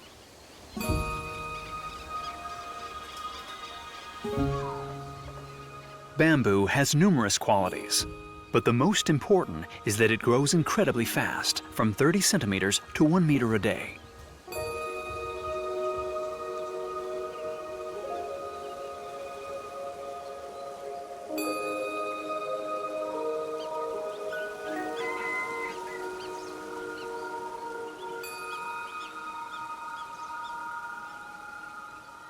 The village is magnificent, set amongst the mountains, with all its bamboo houses. Have the Adi always built like this? We've always built houses in the way we know how. Sometimes to a T-shaped plan, and sometimes to an L-shaped plan, but always according to our tradition. Yes, I noticed there were two types of houses here. One where the houses have a kind of substructure filled with branches, and another where the house stands on small plates. That's right, two types of house. The one we live in, and the one where we store grain and rice, which is raised. We fix the plates to protect it from rats and snakes. It stops them from climbing up. But have the Adi always used bamboo to build their homes? Construction has always been done with bamboo because it's easy to transport and assemble. And when people get old, they can't carry wood anymore, so it's much easier to use bamboo. Is the survival of the Adi really linked to this natural environment? Yes. Without this natural resource, our people wouldn't be able to survive. We'd have nowhere to live.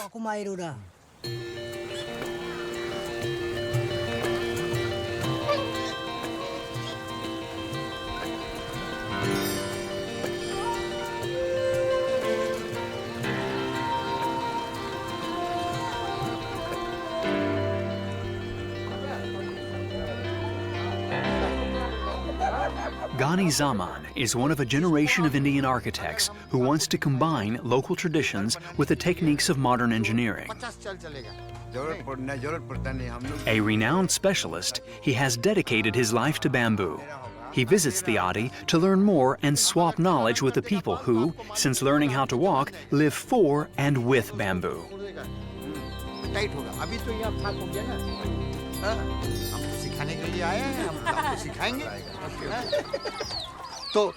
So the house you're building will be just like this one? All the houses are the same, right? For how many years will they be inhabitable? 5, 6. 5, 6, 7? 7 years. 6. 6. 6, okay, okay. Ghani has recently designed a roofing system and has come to seek advice about its reliability from the inhabitants of Pongin. The rain will come in here and go out there. It won't leak inside into the house. And if ever a piece of bamboo breaks, you just have to replace it. Whereas with leaf roofs, the slightest leak and you'll have to change the whole roof. If you use this roofing, it will really be practical for you, and you'll have a lot less effort to make. Do you think this technique could be good if you used it in your village? Yes, it's very interesting. It looks like a very good alternative.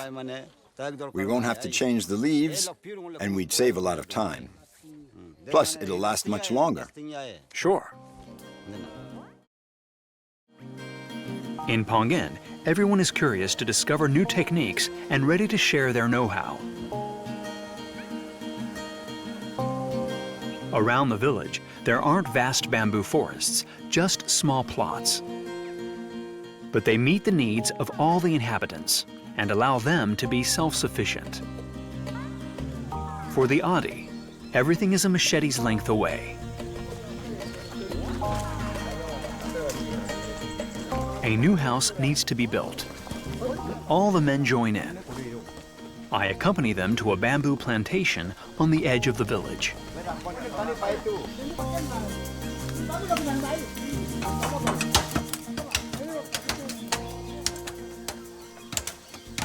Funny, how do you pick which bamboos to cut?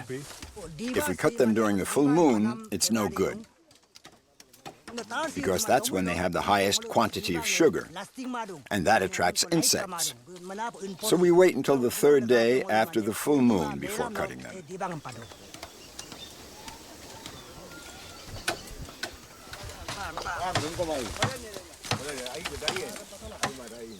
Do you want to try cutting one? Sure, I'd love to. Hey. Okay, let's go. The machete's really sharp. I'm not very accurate. I'm chopping everywhere.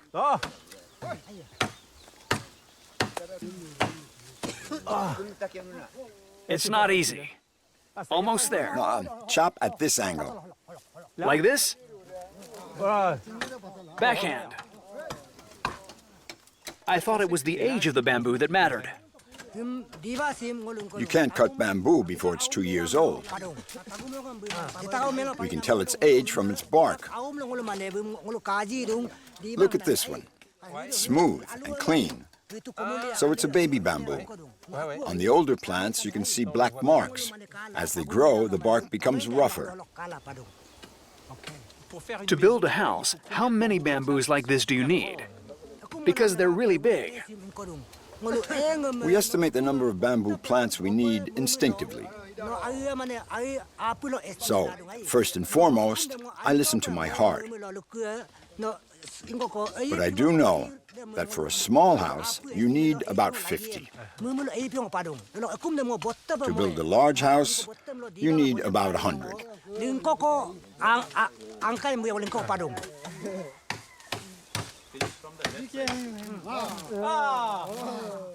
Okay, here we go. Let's make it fall.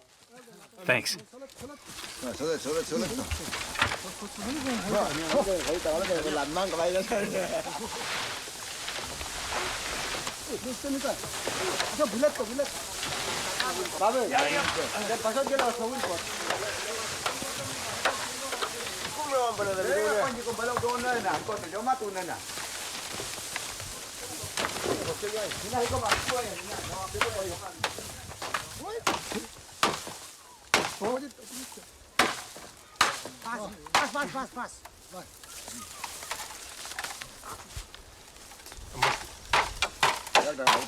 All right, it's not exactly the same. You need to get the hang of it. I chop any which way.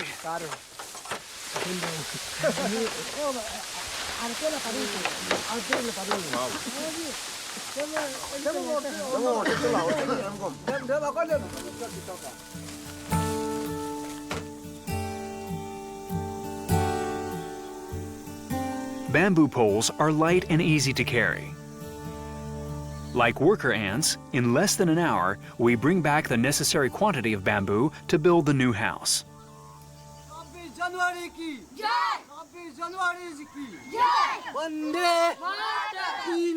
In the village, everyone goes about their business.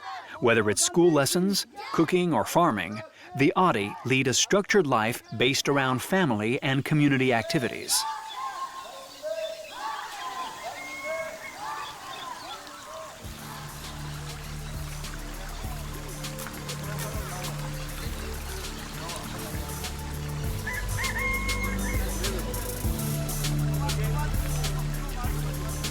Ghani Zaman constructs exclusively in bamboo.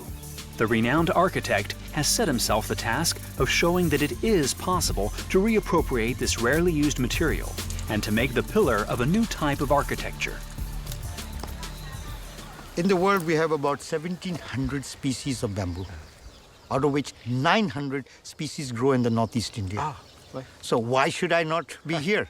Why should I be anywhere else? Because bamboo is my life.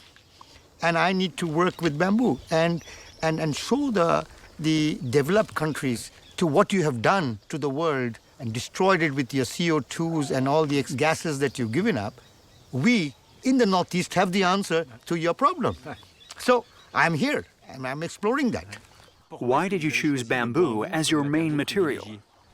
If I use wood, let's say I'm using wood. If I cut one tree, it'll take me 40 years, 30 years to recut it and use it. Whereas in the area of bamboo, I cut today one, 5 will grow up by itself. That's one, the reason. Secondly, bamboo absorbs 30% more CO2 than trees do. And gives out equally amount of oxygen than trees do. Many people see bamboo as the poor man's wood. So, is it easy to spread the word about its qualities? In the School of Architecture, very specifically, especially in India, other places also, they do not talk about bamboo. Because bamboo is a poor man's timber. Right. And bamboo is used for scrap holding, for painting your building. Besides that, nothing else. We as architects who have got together and we are building houses, high-end houses for very rich people, trying to show them and explaining and also proving to them that bamboo is a rich man's timber also, not only a poor man's. But we are also trying to increase the economy of the people. If I can tell these people to give me bamboo, I can buy it from them and build houses for the rich. So these people get an earning. They do not have to leave their village to go to a city and create bigger slums. This is going to help them. They'll sit at home and earn money. I presume you also like bamboo for its physical properties. Bamboo has to be felt, has to be understood. You cannot grab a bamboo and break it or cut it. You have to understand it, the texture of the bamboo, the species of the bamboo, how much compression that bamboo can take, how much tensile the bamboo can take. It's not easy. It has a learning process, step by step. You have to fall in love with that. Then only can you.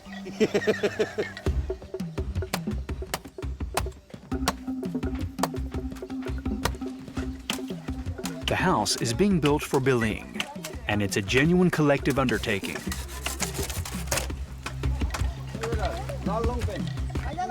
Every generation is involved, and they all know how to work bamboo.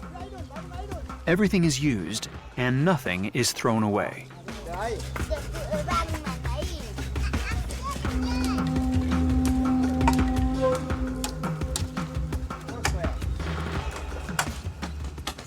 What are they doing there?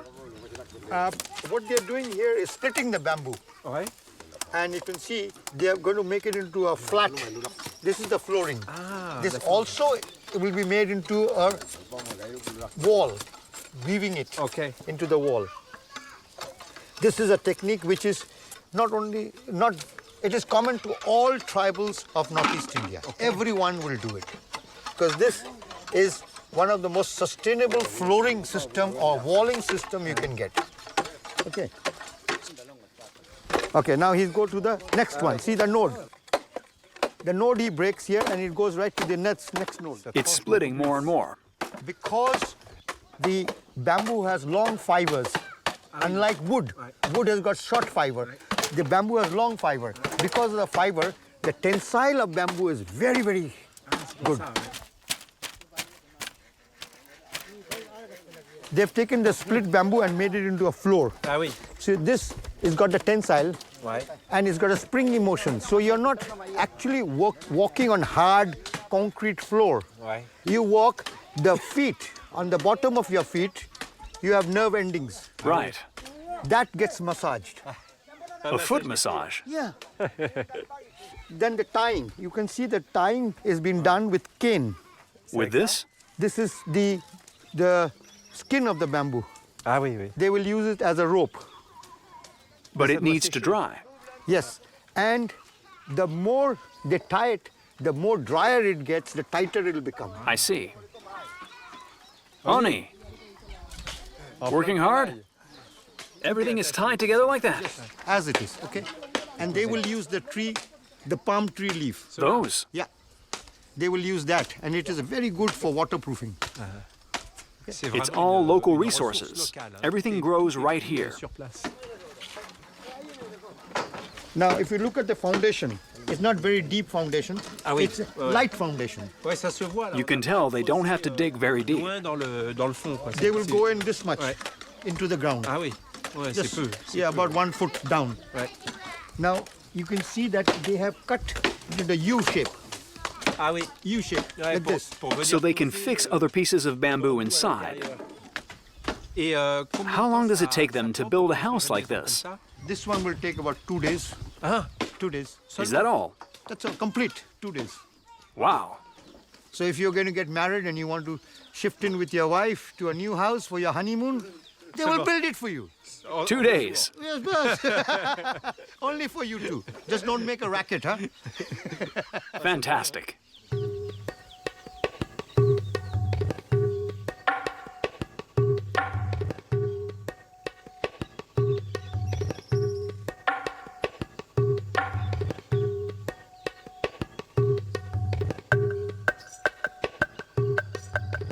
Follow me.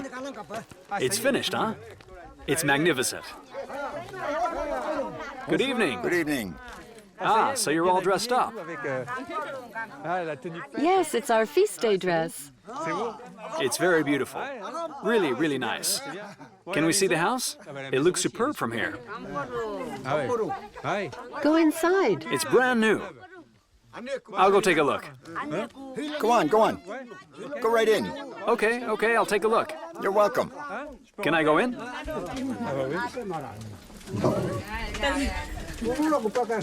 Billing's house is finished.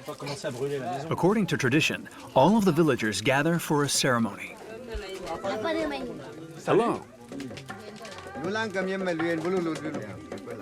It's great here, all around the fire.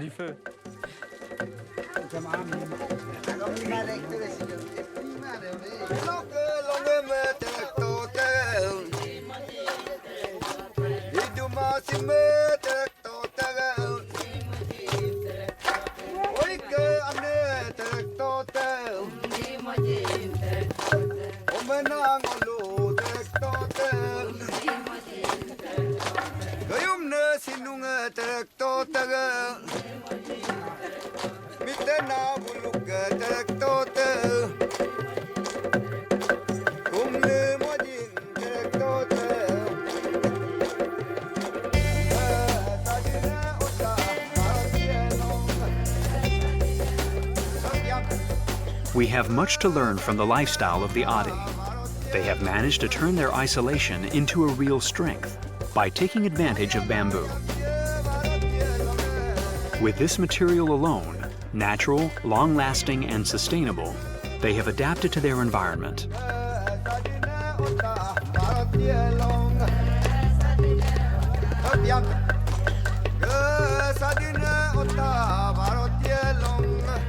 For them, bamboo is more than the material condition of their existence. it's also central to an authentic way of life, more respectful of nature and of mankind.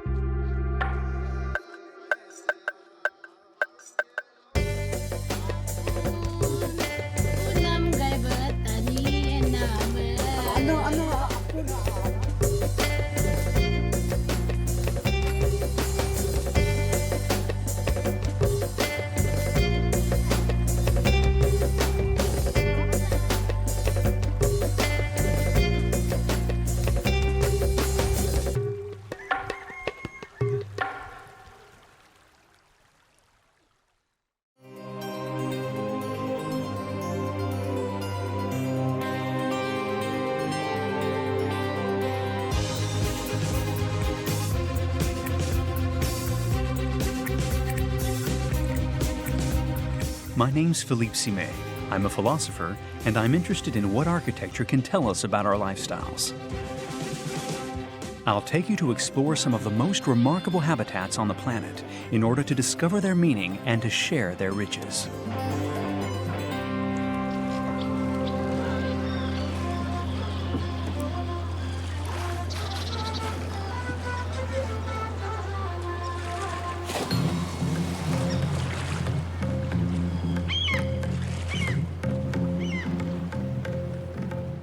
Varanasi, formerly Benares, is located in northeastern India in the state of Uttar Pradesh.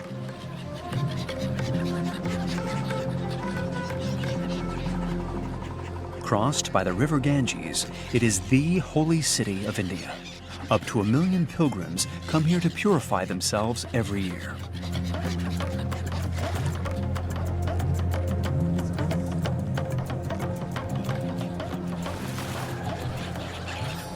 Holy texts describe it as an eternal city, preserved from the movement of space and time. And it's one of the most ancient cities in the world. Varanasi is a holy site. In Sanskrit, it's known as a tirtha, which means crossing place, one that is as physical as it is spiritual. It was founded through and for religion. Today, it enjoys an economic boom and a rise in population that speeds up the modernization. How do religion and modernity live side by side? Does the religious fervor, which traditionally drives Varanasi, help or hinder the city's development? I decide to leave the banks of the Ganges to discover the inner city and its maze-like alleyways.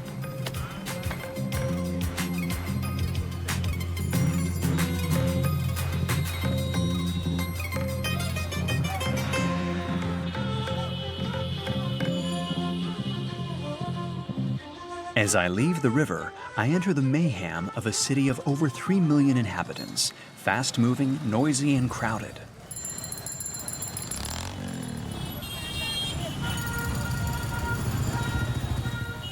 Ojay Ratan Banerjee is a historian and an expert on the architectural heritage of Varanasi. He knows the city and its many changes better than anyone else. There's so much traffic here and an incredible amount of noise. Absolument hallucinant. Last 10 to 5 years, our vehicles, number of vehicles is very much increased. So there is a jam and noise pollution is everywhere. But obviously there is a way we will come through from that thing also.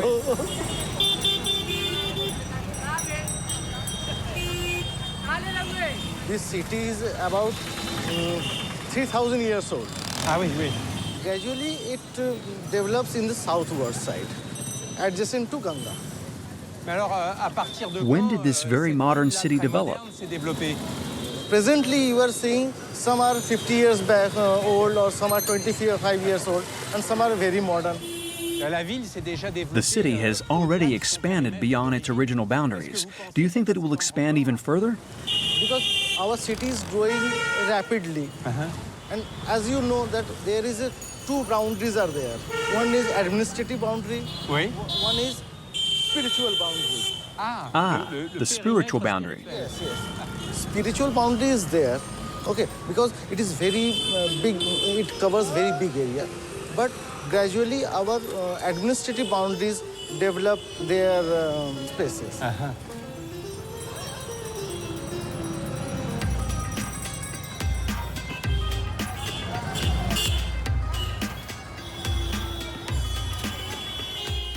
Varanasi is a city of contrasts. Holy and timeless, it's nonetheless in the throes of rapid development due to the influx of huge numbers of pilgrims and tourists from around the world.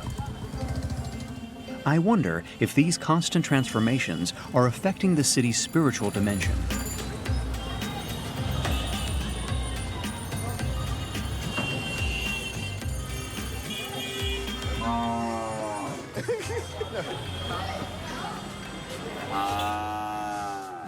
I get the impression that the closer we get to the Ganges, the quieter it becomes. Because when we gradually go near to the ghat, because their lanes are very narrow. There are no more cars, only pedestrians. Basically, this road's meant for the walk. When you get here, it's as if the whole city was a huge path leading us to the Ganges. Yes, because there is Holy Ganga. Na? Every road leads to that ghat. It's the perfect passageway. Oh, yes, yes. Because in Hinduism, ultimate goal is to be free from this type of hodgepodge, everything. So it is the main passage from where we can free from these materially things. So when you reach the Ganges, you reach a point of arrival, both physically and spiritually. Whenever we reach to the Ganges, in young age or in middle age or in last stage, every time we feel that, yes, this is our basic place where we get some relief, where we get some peace, where we get some things, heavenly things, you may say. So every time when we reach there or when we try to go there, it develops our feeling to next time I must visit that place. This is the thing.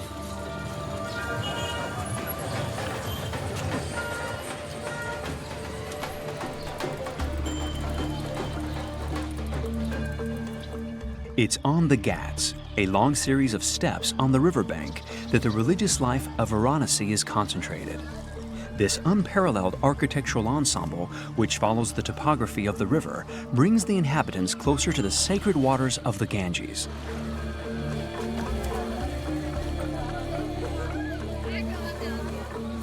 At this point, the river symbolizes the hair of the god Shiva.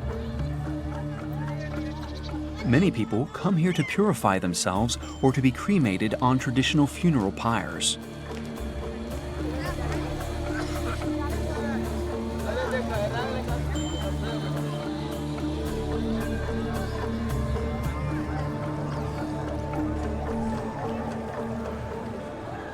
All along the Ghats, there are still monumental townhouses called havelis, built between the 15th and the 19th centuries. Varanasi was one of the favorite vacation resorts for the Maharajas, princes and wealthy merchants.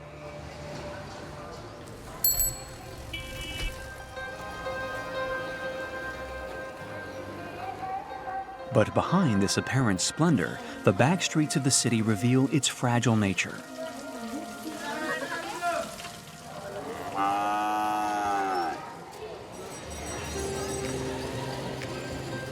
Houses collapse, walls are filled with cracks, and facades crumble. It's as if the urban fabric was insignificant and the city was ready to discard it any time.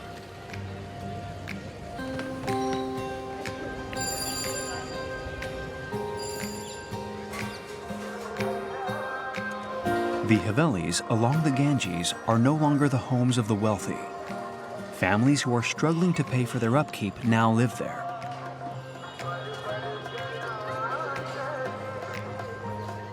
I enter one of them, some 400 years old, to meet Chotu Guru, a priest who lives here with his entire family.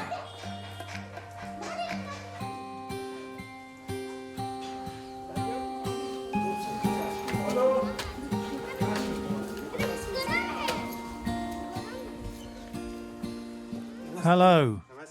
How are you? Good. Thank you for welcoming me. When did you get here? This morning. This haveli is magnificent. When was it built? The Maharaja Man Singh had it built and then passed it on to my ancestors. My father was born here, as was I. 5 generations in my family have lived here. Now I live here with my 4 brothers. That's 25 family members living here. The first thing that struck me here was the silence compared to the inner city. As you can see, the building was constructed in stone, which explains the quietness inside. The walls are thick and beautifully sculpted. Whatever's going on outside, you can't hear a sound inside. Plus, the building stands beside the Ganges, which also explains the tranquility. When you're inside, you do get the feeling of being in a protective pod, as if you'd been removed from all the hubbub of the outside world. What you say is very beautiful. It's a beautiful analogy, a protective pod. That's just how we feel here. This townhouse also bears witness to a world that no longer exists, of a distant past, so it acts as a reminder of our fleeting existence on this earth. Look at this wall, with its solid stone. The stone is ageless. It's the same for us, for our family and our health. We're all strong. Our family is solidly together, just like this stone. The god Ram watches over us and ensures the house stays solid. And the older it gets, the better it will be. Like diamonds that people wear as jewelry make them more beautiful and shine brighter, so the stone grows more beautiful over time. So do you believe this city will never disappear? The one big truth in this world is that everything has an end. I will disappear, my family members too, but these stones will continue to exist. Yes. Thank you.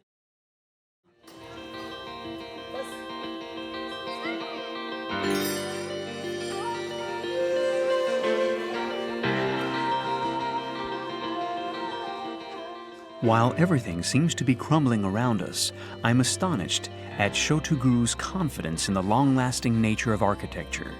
This Haveli, like the city, may be protected by deities, but the passing of time has left its traces. To me, this city is, with its flaking stone and peeling walls, a mirror in which we can contemplate our own finitude, representing both the beauty and the shortness of life.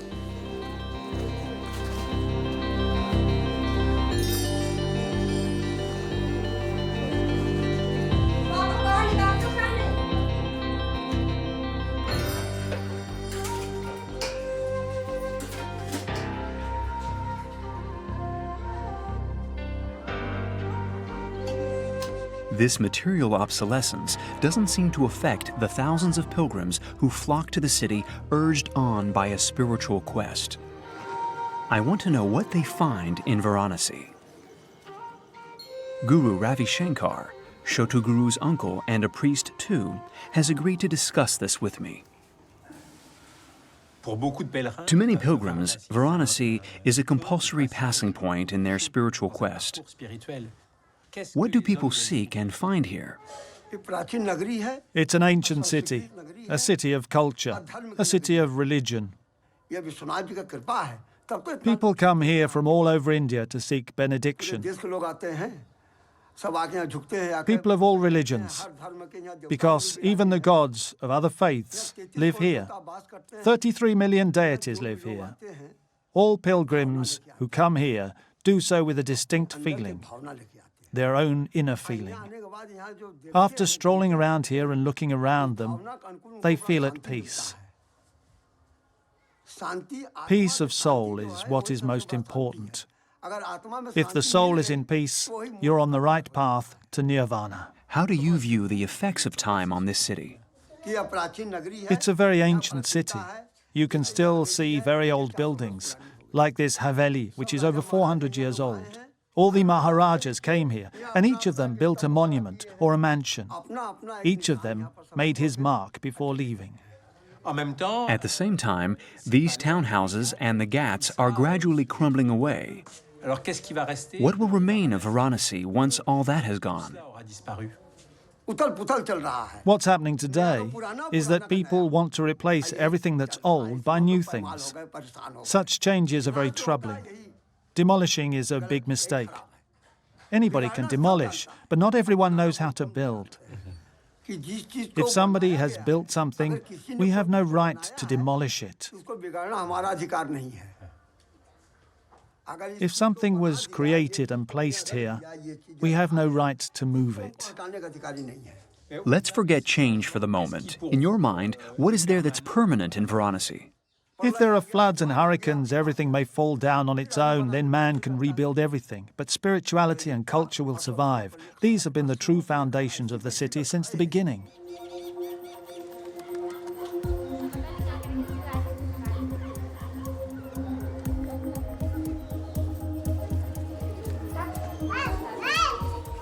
Hearing Guru Ravi Shankar, I realized that his certainties about the future of the city are closely linked to his religious beliefs. Beneath the material Varanasi lies a spiritual Varanasi, which allows the former to live, die, and be reborn from its own ashes.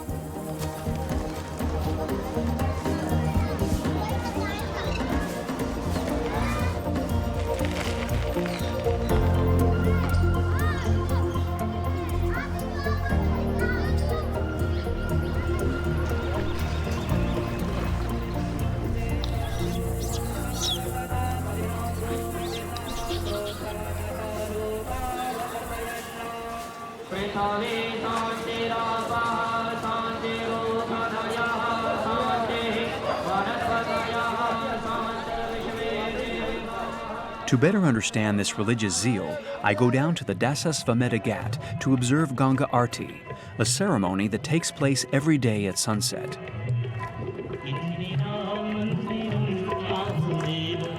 It's here that Varanasi came to be, and where you can feel the fervor that energizes the city. 5 priests accompany this ritual of light with their chants dedicated to the river Ganges.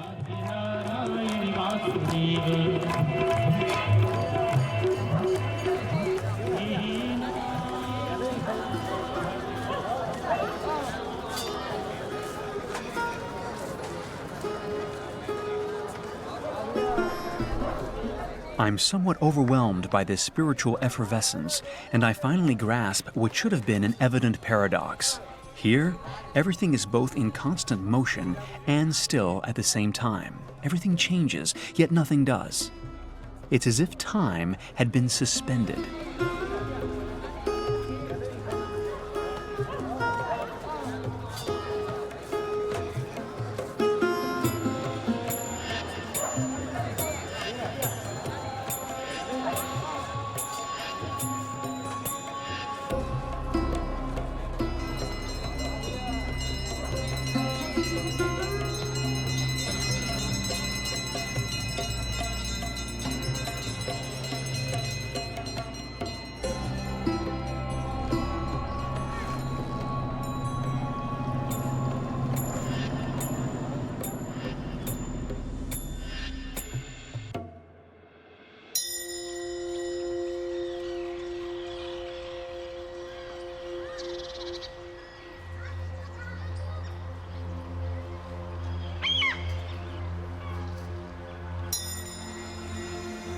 Here, the river is used as all major rivers once were.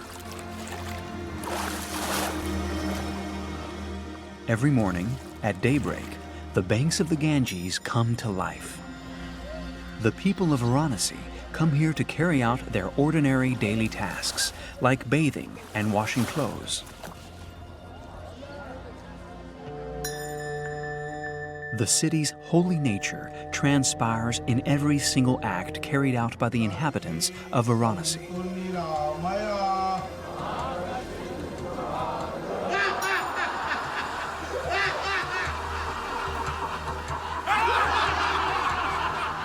I now understand why temples and other religious buildings aren't considered to be the real basis of spirituality, to the point of letting them become run down.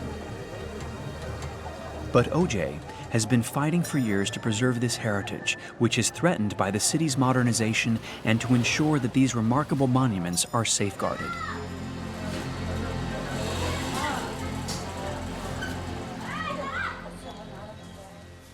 And this temple is one of the oldest temples in the Varanasi. It's a real work site. Yes, yes. Restoration work is going on because total these walls were in ruined condition. We totally replastered them and in old manner or in old material. We use lime mortar. We can use cement also. But that way, the essence and the feeling of this place will be gone. But does everyone understand you need to use original materials and techniques? Gradually, this feeling is come under the people, but some have that much money to create this type of work. Then they will go with their technique. I imagine finance isn't the only obstacle. People's mentalities also need to change. Yes, because we are in an age which is very fast. So everyone wants to do things faster. Basically, obstacle is there. It will take more time than modern techniques. Otherwise, if you have a will, there is a path.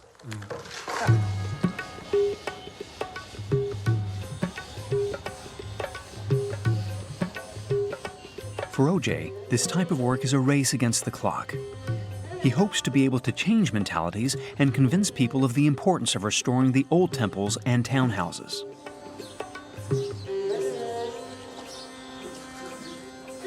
This is one of the oldest shrine of the Banaras. 1868, Gwalior, King of Gwalior made this ghat and this palace and named this place as Ganga Mahal. Right.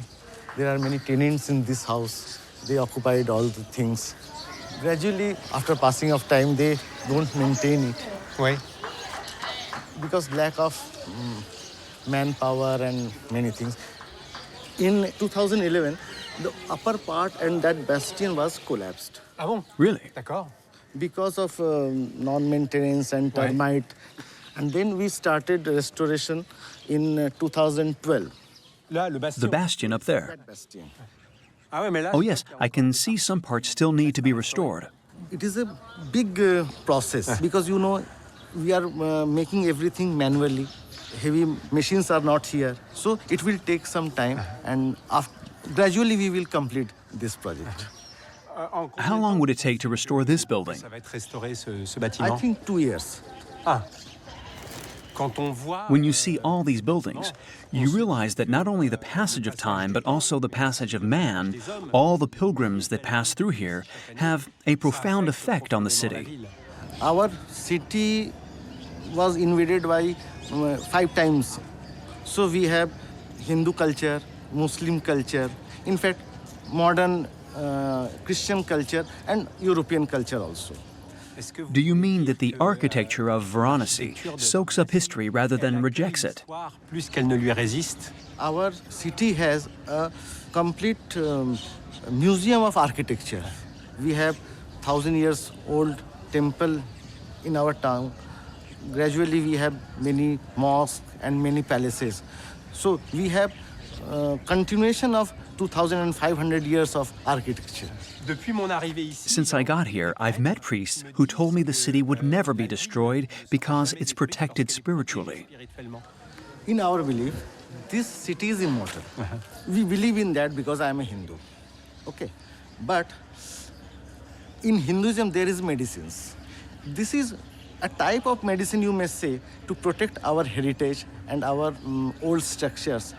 Because if we don't protect these things, then it all will go on. So it is a type of our, you may say, it is our duty also to protect these things. But don't such beliefs make your work more difficult? There is a rigidness is there, obviously. There is light conflict, but we have to make them understand that what we are going to do. Otherwise, everything will lost, na? It's as if there was a division of labor. The priests oversee the spiritual side of the city, and you're in charge of preserving its material side. Yes.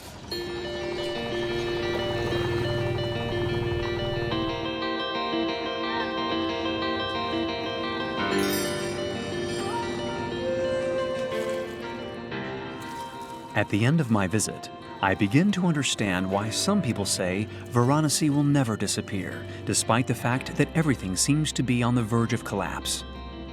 The Greek philosopher Heraclitus said that we never bathe in the same river twice because, according to him, the only thing that is constant is change. And that's how I see Varanasi, in constant movement and somewhat chaotic. A place where everything changes yet remains unchanged at the same time, where every day life starts all over again, as if the city, the river and its people were trapped in an eternal cycle. This may be a way of finding one's place in the instability of our world.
I'm in the heart of Tamil Nadu, one of the 29 states of India, in the southernmost part of the subcontinent.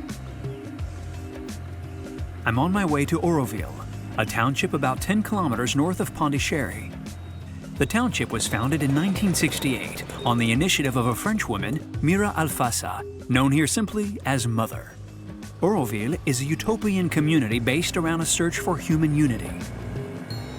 The first inhabitants broke with the social and moral conventions of the day and sought to live in harmony and peace, beyond religious and political beliefs, in order to dedicate themselves to inner growth. 50 years later, Oroville is still going strong. About 2,500 people of 52 different nationalities live here, including a good number of French people. Built out of nothing, on a stretch of barren wasteland, the town now covers 20 square kilometers and lies in the shade of a new forest. I want to find out how this utopian project becomes part of Eurovillians' homes and daily lives.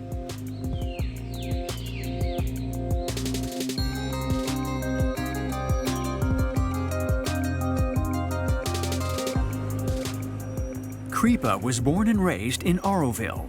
Her parents were among the pioneers who left France in 1968 in search of an ideal world. Today, she runs a guest house for visitors and tourists who are curious to discover this unique township. Kripa. Phillipe? Hello. Nice to meet you. Same here. It's amazing here. It's hard to believe we're in the middle of a town. And yet we are. A growing town. Here we're on the edge of the central residential zone. And tell me, who built this house? My dad. My folks started a horse farm here, and we used to have lots of horses. But we've gradually turned the stables into guest houses. Most of our construction materials are recycled, in that they come from other buildings. That way we avoid having to cut fresh wood. Let me show you some old photos.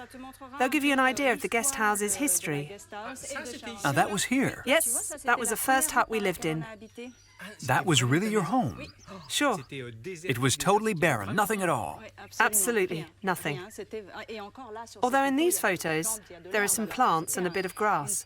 But before that, it was a desert of red soil. I see. I was born in Oroville, my sister too. This is us here. She's your big sister? That's right. I was about 4 here, and my sister about 8.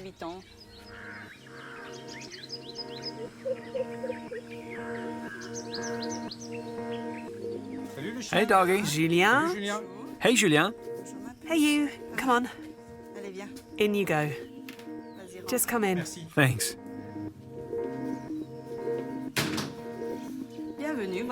Welcome to my home. This is the central part. Central? The original part. Then it gradually grew with the arrival of the kids. Really? Yes. So it tells the story of your life? Absolutely. On discovering Phillipe's house, I get a feel for the energy that those first Aurovilians must have needed to make this arid wilderness inhabitable.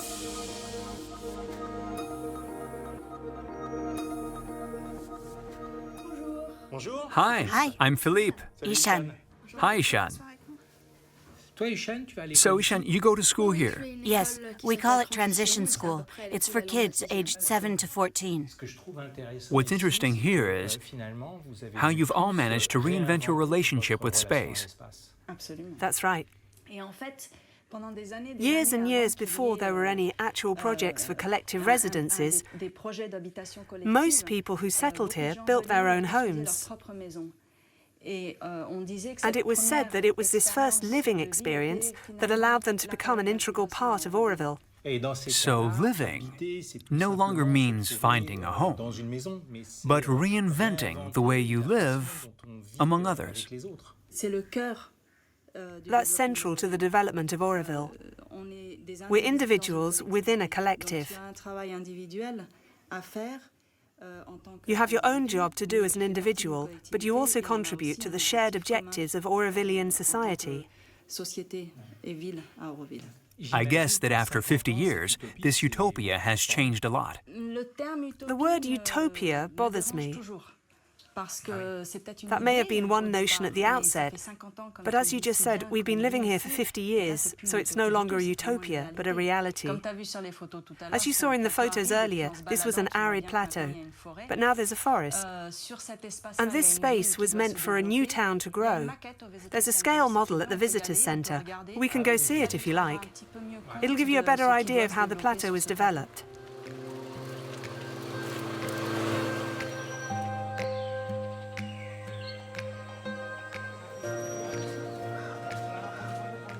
At the outset, Auroville was just a project. So how did Mira Alfasa and the first inhabitants build a town out of nothing? How did they translate their concept of life and the ideal community into an available space?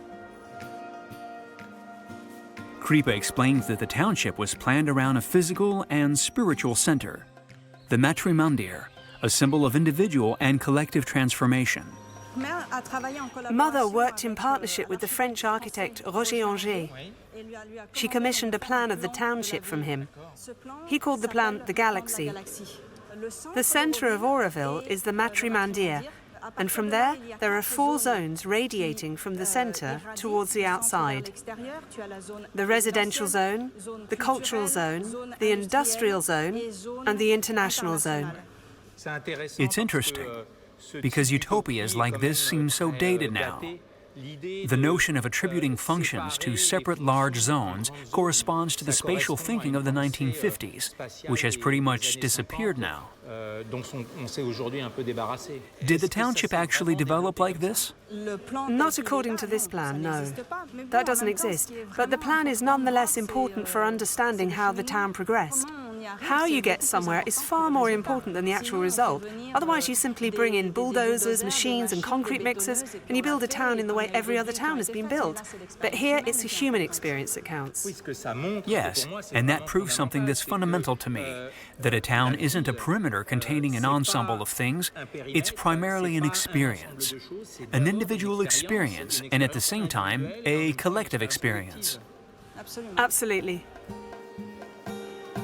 The Visitor Center also puts on demonstrations of innovative construction techniques. Students, researchers, and architects come from the world over to learn alternative ways of building. Phillipe, this building is a good example of the materials we use for construction in Auroville. Those are compressed earth blocks made from laterite clay. Oh yes, I see. Compressed earth blocks are great because the material comes from the very spot where you are building. Biosourcing, using local materials to keep the energy needed for transformation very low, which is very ecological. Feel the earth. You have a direct contact with the material. I'm really touchy-feely about materials. I love the sensual pleasure in the contact. What's more, it's beautiful. I agree. The innovations produced in earthen architecture are not only technical. Everything that's constructed in Auroville is a combination of the material and the spiritual. This architecture helps the inner self evolve and elevate.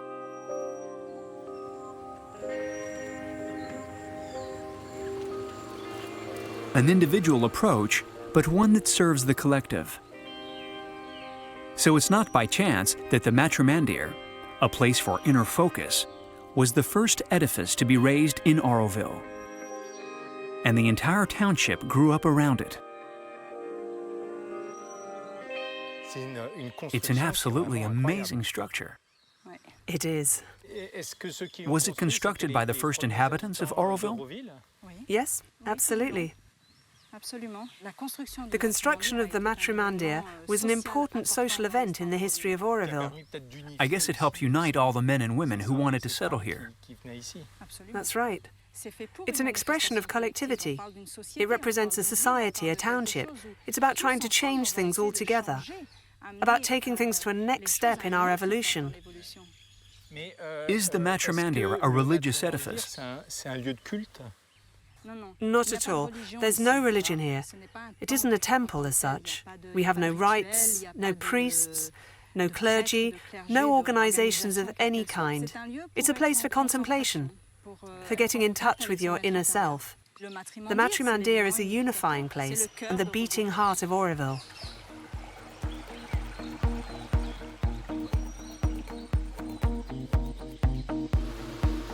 Auroville appears to have embraced great freedom in terms of architectural creativity and expression. In this southernmost part of India, the first inhabitants of the township projected their own concept of ideal architecture, often marked by Western standards. I'm going to show you this house, which is part of the community called Auro Model. It was designed by Roger Anger right at the very beginning. Okay, one of the first. One of the first.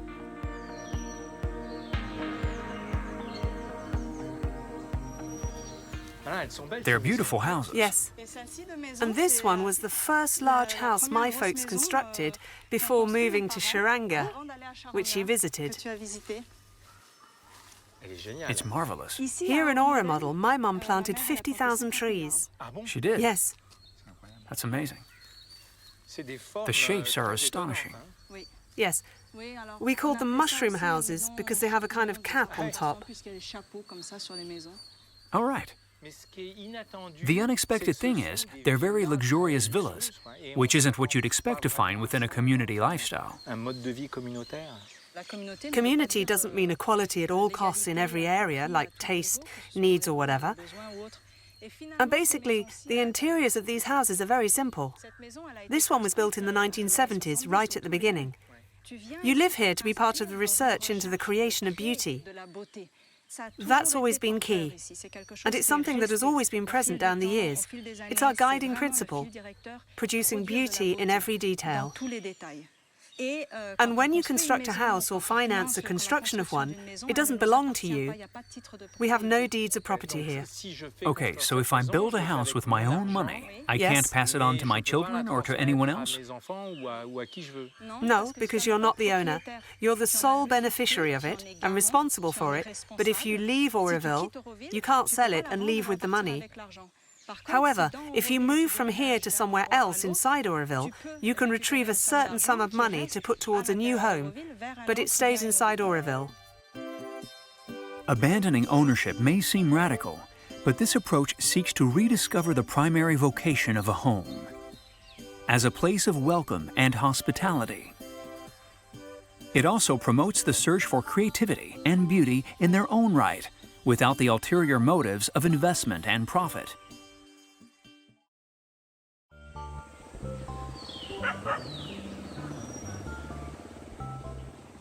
Kripa has told me about a friend of hers, a therapist, who arrived here 5 years ago and decided to make her home out of a shipping container.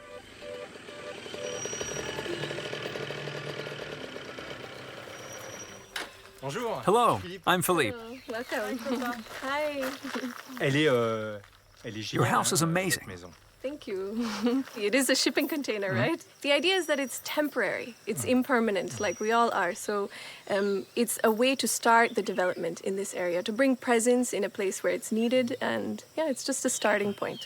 Can we take a look? Of course, come in. Go ahead, I'll wait here. Okay.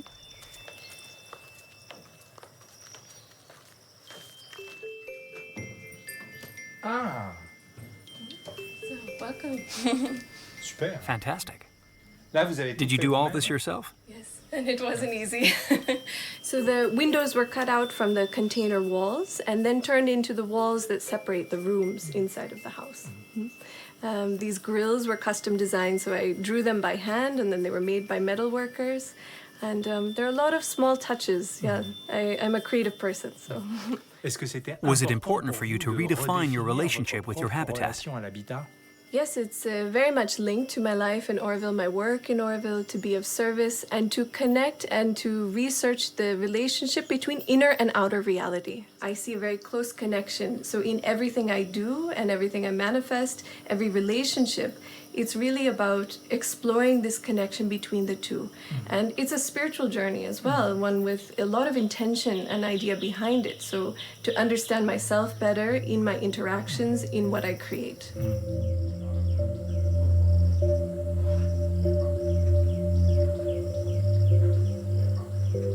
So this is the bedroom, and you'll see in the back that actually the original doors of the container, I've cut them and turned them into a nice window. It's fully green outside, so it's a very cozy setup.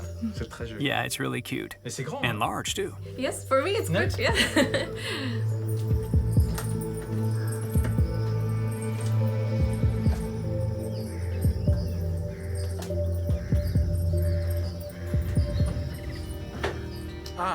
Wow. This is the terrace. An amazing view.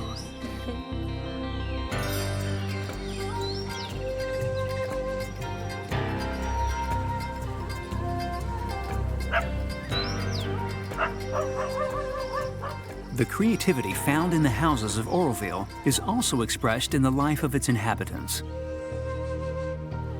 In Prosperity Area, the inhabitants are experimenting with new ways of living together by sharing resources. Kripa takes me to the Solar Kitchen, a community dining hall which is innovative in terms of social and environmental ecology. Here we are at the Solar Bowl. Wow, impressive.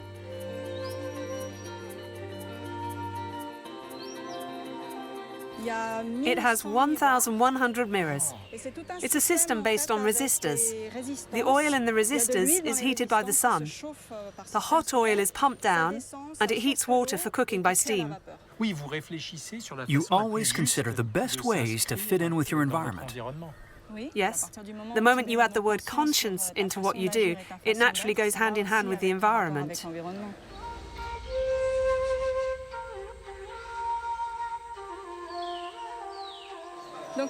Everyone takes their shoes off in India, and we do in Oroville too. Okay, shall I leave them here? Wherever. Just remember where. Otherwise you'll be looking for ages afterwards. I think mine are pretty recognizable. As I'm not an Orovillian, Kripa gives me a lunch ticket for the Solar Kitchen. She explains why. Here in Oroville's service zone, no money exchanges hands. You can't pay for your meal with cash. I pay with the ticket you gave me. Exactly. Okay, so I give you the ticket. How many meals a day are served here? An average of 1,200 meals are cooked here every day. Wow, that's a lot. But they're not all eaten in the Solar Kitchen. Some of them are delivered to the schools or to other distribution points. The idea being that everyone can enjoy this food wherever they are. Yes, absolutely. The service is incredible. I agree. I've been eating here since the beginning. For 18 years, nearly every day. So you know the menus by heart. I know them pretty well, yes. That's served with white or brown rice. The brown rice, please. Thank you.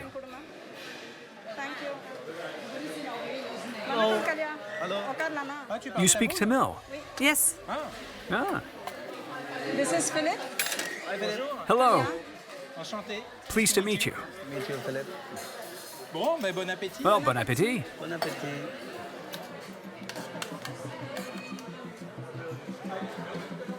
Eating free of charge is possible for every Aurovillian. It encourages people to meet up and exchange stories about life in this international community. You can hear all kinds of languages, but mainly English and French. There are lots of Westerners here, but what are the relations like between Aurovillians and the local inhabitants? So actually, inside Auroville, we are, I think, about 52 nationalities staying here. And if you see, almost 50% of the population is Indians, who mostly come from the surrounding villages. Yeah. So we don't have a boundary such as to separate the village and Auroville. And Auroville is basically around the village, and village is inside Auroville also. And what has living in Auroville done for you? I come from a very poor family, which is close to Auroville. And I was adopted when I was about 8 years old, you know. And I was given free education, free staying, everything what I got was free. And what I learned through that, and slowly, gradually, I learned landscaping, and I have a business. I do landscaping projects all over South India, and this is something you can't just buy it like that. It was taught to me naturally, and now it's time that I feel like being part of Auroville, I can give back so much back to Auroville, you know, and I think it's my duty. And much more than that, what has been growing inside me, I don't think I would have that kind of value growing inside me. If I were somewhere outside in a city or something. D'accord.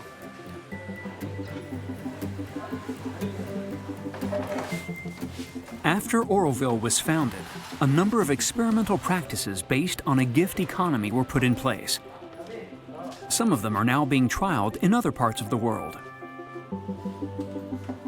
The Portus Distribution Center, a kind of cooperative supermarket, is one of these experiments. Set up over 10 years ago, it now has 2,000 members. And the particular thing about it is, it runs without money. See, Phillipe, none of the products are priced. So I see. Have you all done away with money? No. Not yet. Not entirely. We're not living in complete autarky yet. We have a system we call maintenance. It's the equivalent of a monthly income per person for work done for the community. A bit like basic income in the West. In a way, yes. But here, it's not just a question of a sum of money. A number of services are included too, like the solar kitchen and this cooperative. It may look like a grocery store, but nobody actually buys produce. People take it according to their needs. So if I've got this right, the people here act according to their basic needs rather than to their immediate desires. Right. If your basic needs are met, a whole part of yourself relaxes because you know that at least your food is provided. Here, people declare what they have taken at the cashless cash desk. It's a way of increasing your awareness about what you consume, but also about what to leave for others. The township is flourishing. Its population increases by about 100 people a year. New arrivals from all different walks of life blend in with the generations already present and share in what is still close to the original project to make do with what you have now while creating for the future. This is why Kripa and her husband decided to open Kailash, a house reserved for young people aged 16 to 22 looking for a degree of freedom. In Oroville, they learn to self-manage their daily lives, but they also look for ways to develop individual tasks within the collective. They form teams to cook for the others. You're cooking for everybody. Isn't it a bit difficult? Well, the main challenge is inspiration. Choosing a dish we can cook for 15 people. Once we've overcome that, our food is actually pretty good. Oh, yeah? Come to dinner tonight if you'd like. Thanks, but that depends. What's on the menu? Quiche. I love quiche. You're sure it's okay for over 22s to come? Yeah, sure.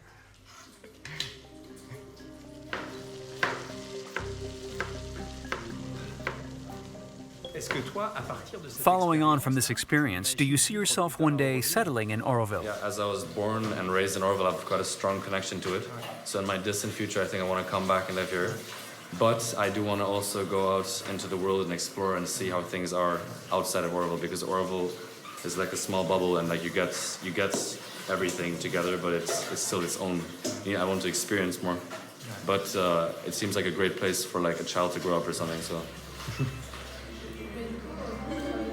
I came to Oroville wondering if a utopia could actually exist with no contradictions.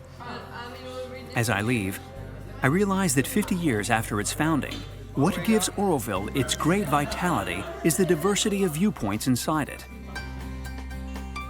It's not all perfect, far from it, but Oroville manages to avoid all forms of categorization because it's an ever-evolving project, an ideal of life founded not on dogma, but on experiments that are feasible. A tangible utopia, then, inhabited on a daily basis. And this enables people to live together and work on a shared project.